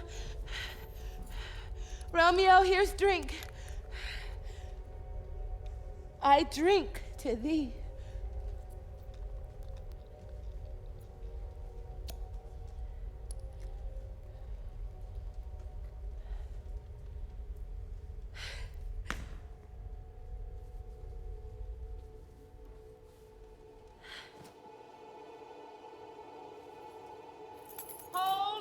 Take these keys and fetch more spices, nurse. Come, stir, stir, stir! The second cock hath crowed, the curfew bell hath rung. Good faith, 'tis day. The Connie will be here with music straight, for so he said he would.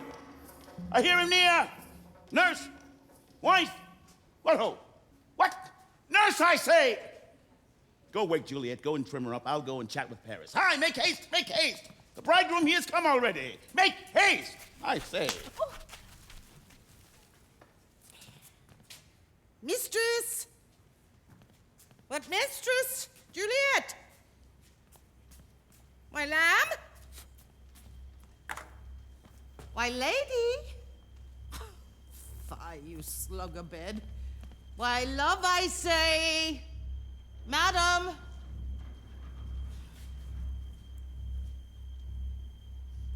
Sweetheart? Why, bride? What, not a word? How sound is she asleep?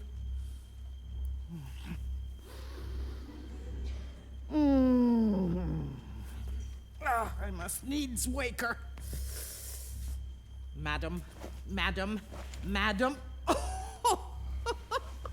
What, dressed and in your clothes and down again? I must needs wake you. Lady.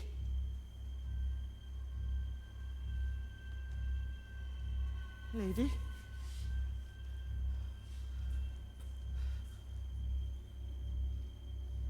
Lady?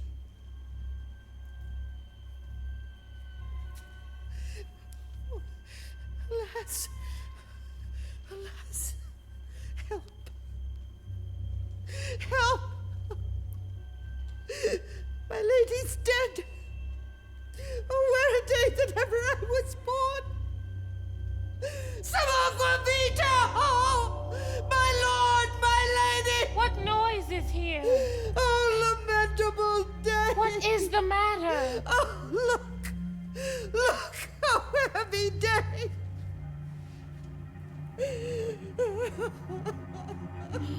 Oh, me. Oh, me, my child, my only life revive. Look up, or I will die with thee. Help! Help! For shame! Bring Juliet forth. Her lord is come. She's dead! Deceased! She's dead! Alack the day! Alack the day! She's dead! She's dead! She's dead! Oh, lamentable day! Oh, woeful time!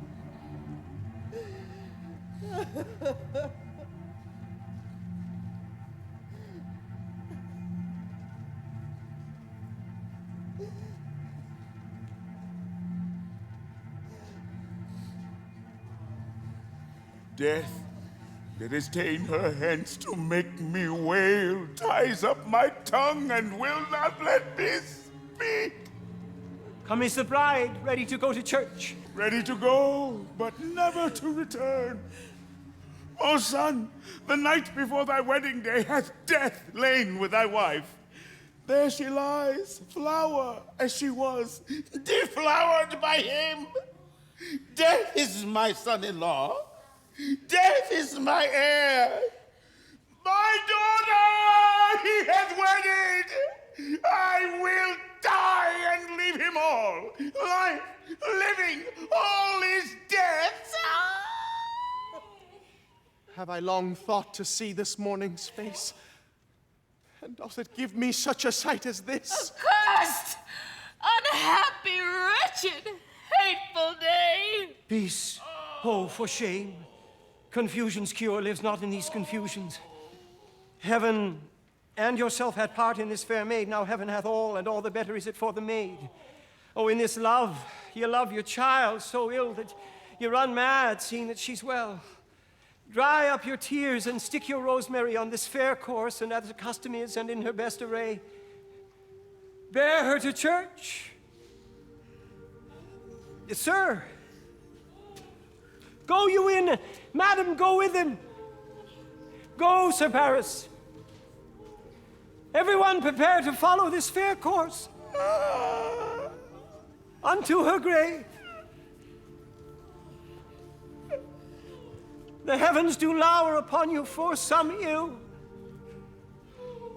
Move them no more by crossing their high will.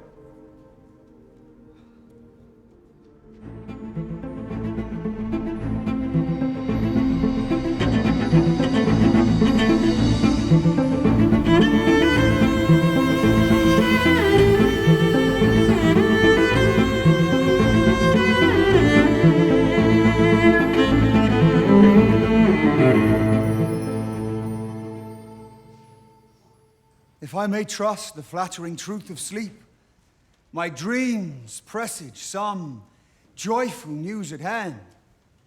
My bosom's Lord sits lightly in his throne, and all this day an unaccustomed spirit lifts me above the ground with cheerful thoughts. I dreamt my lady came and found me dead. Strange dream that gives a dead man leave to think, and breathes such life with kisses in my lips that I revived and was an emperor. Ah me, how sweet is love itself possessed, when but love's shadows are so rich in joy. News from Verona. How now, Balthazar? Dost thou not bring me letters from the friar? How doth my lady? Is my father well? How doth my Juliet? That I ask again, for nothing can be ill if she be well. Then she is well, and nothing can be ill. Her body sleeps in Capel's monument, and her immortal part with angels lives. I saw her laid low in her kindred's vault, and presently took post to tell it you pardon me for bringing these ill news, since you did leave it from my office, sir. Is it e'en so?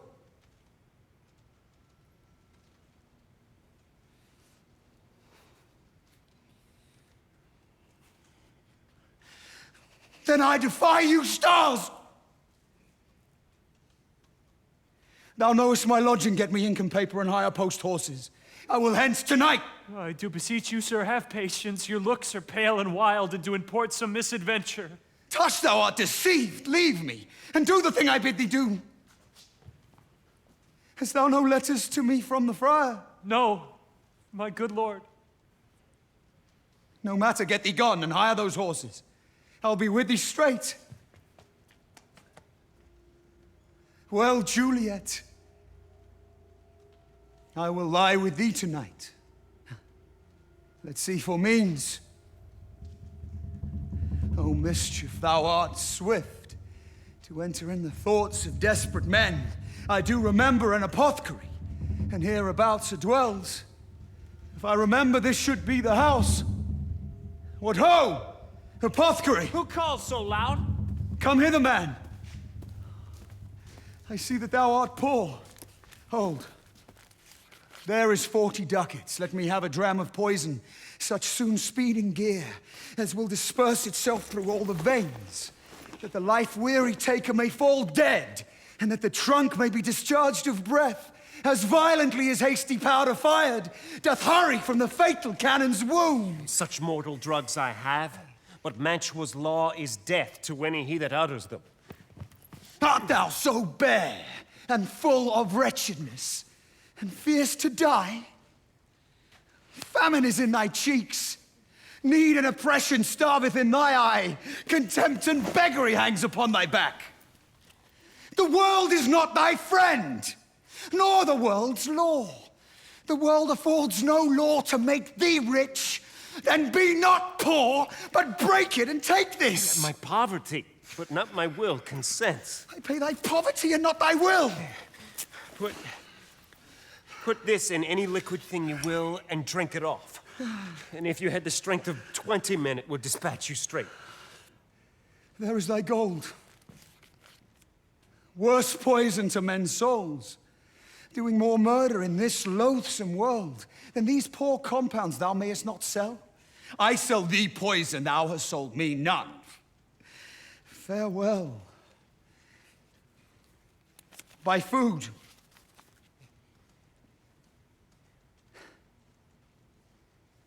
And get thyself in flesh. Come cordial and not poison. Go with me to Juliet's grave, for there must I use thee. Holy Franciscan Friar! Brother! Oh, this same should be the voice of Friar John, welcome from Mantua. What says Romeo? Or, if his mind be writ, give me his letter. Going to find a barefoot brother out, one of our order to associate me, here in the city, visiting the sick, and finding him. The searchers of the town, suspecting that we both were in a house where the infectious pestilence did reign, sealed up the doors and would not let us forth, so that my speed to Mantua there was stayed. Who bear my letter then to Romeo? Oh, I could not send it, here it is again, nor get a messenger to bring it thee, so fearful were they of infection. Unhappy fortune. The letter was not nice, but full of charge of dear import, and the neglecting it may do much danger. Friar John, go hence. Get me an iron crow. Bring it straight unto myself. Brother, I will go and bring it thee. Now must I to the monument alone. Within this 3 hours will fair Juliet wake. She'll beshrew me much that Romeo hath had no notice of these accidents, but I'll write again to Mantua, keep her at my cell, till Romeo come. Poor living corse, closed in a dead man's tomb.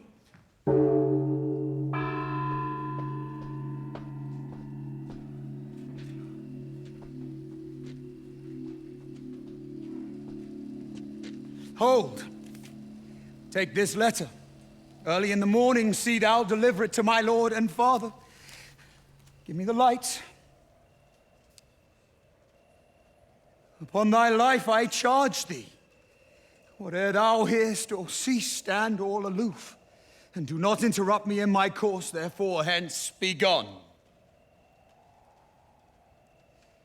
But if thou jealous dost return to pry, in what I further shall intend to do, by heaven I will tear thee joint by joint, and strew this hungry churchyard with thy limbs. The time and my intents are savage wild, more fierce and more inexorable far than empty tigers on a roaring sea. I will be gone, sir, and not trouble ye. So shalt thou show me friendship.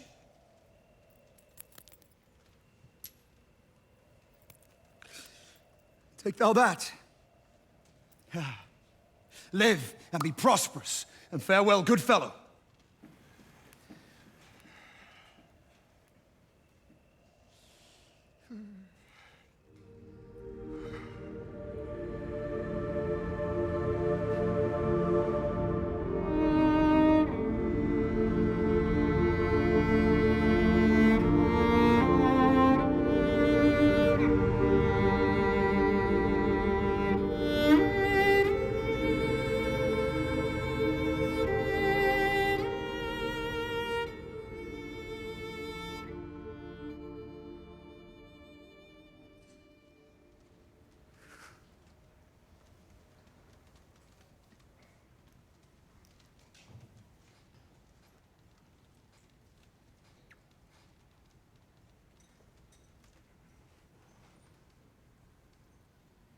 Oh, my love, my wife. Death, that hath sucked the honey of thy breath, hath had no power yet upon thy beauty. Thou art not conquered. Beauty's ensign yet is crimson in thy lips, and in thy cheeks, and death's pale flag is not advanced there.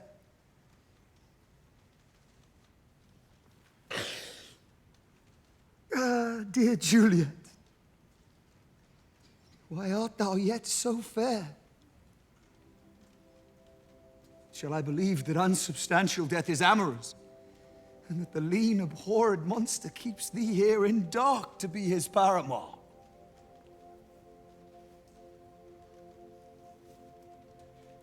For fear of that, I still will stay with thee, and never from this palace of dim night depart again. Here will I remain, with worms that are thy chambermaids. Oh, here will I set up my everlasting rest, and shake the yoke of inauspicious stars from this world-wearied flesh.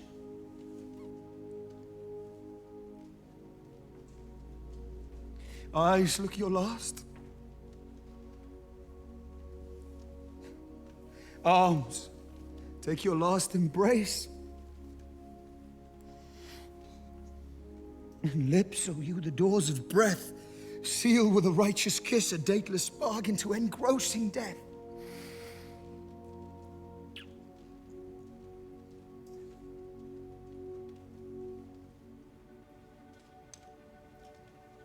Come, bitter conduct.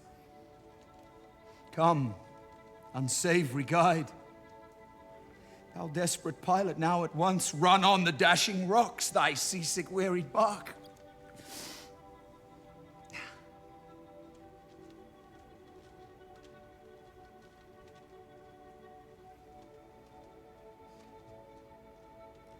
Here's to my love.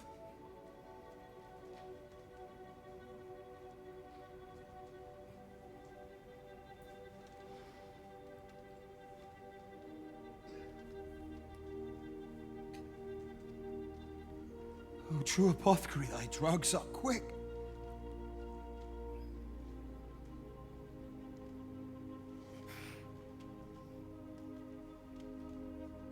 Thus, with a kiss, I die.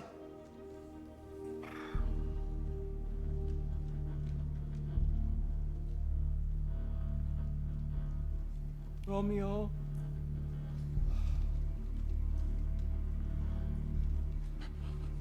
Romeo. Oh, pale. Ah, what an unkind hour is guilty of this lamentable chance. The lady stirs.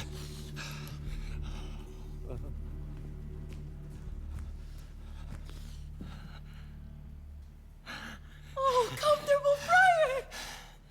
Where's my lord? I do remember well where I should be, and there I am. Where's my Romeo? I hear some noise. Lady, come from that nest of death, contagion, and unnatural sleep. A greater power than we can contradict hath thwarted our intents. Come, come away. Thy husband in thy bosom there lies dead. Stay not to question, for the watch is coming. Come, go, good Juliet. I dare no longer stay. Go, get thee hence, for I will not away.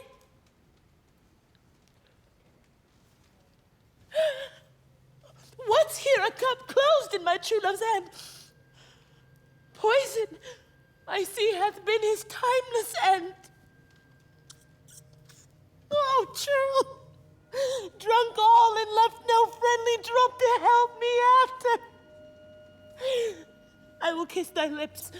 Haply some poison yet doth hang on them to make me die with a restorative. Thy lips are warm. Lead, boy, which way? Yea, noise. Then I'll be brief. Oh, happy dagger, this is thy sheath. There rest and let me die.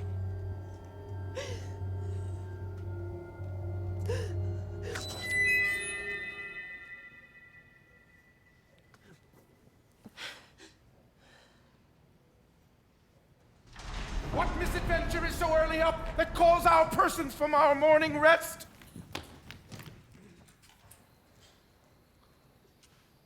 Bring forth the parties of suspicion. I am the greatest able to do least.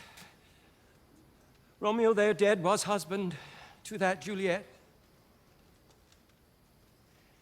And she there dead, that Romeo's faithful wife. I married them.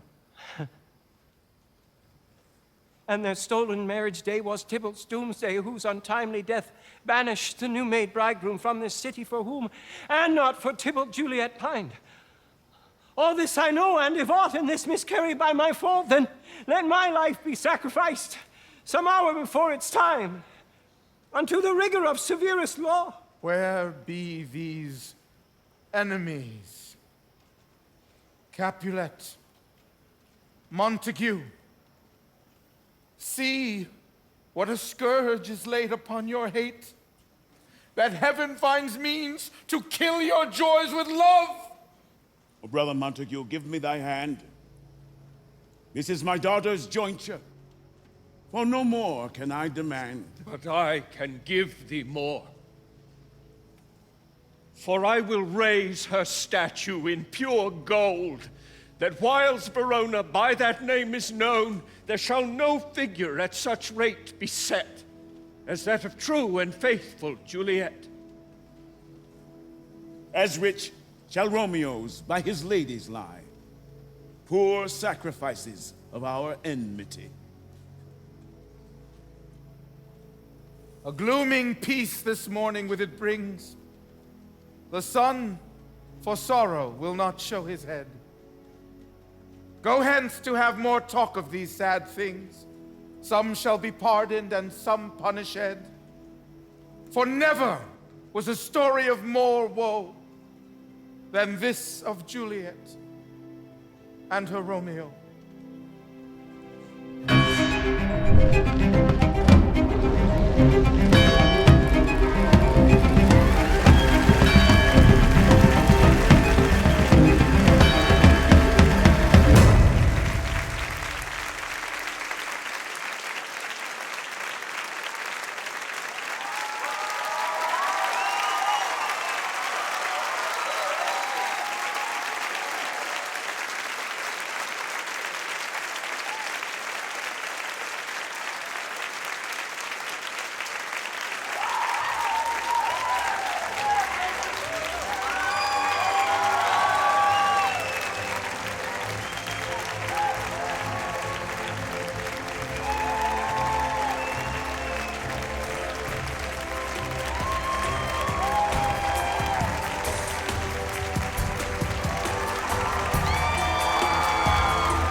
Bless you guys. Thanks so much.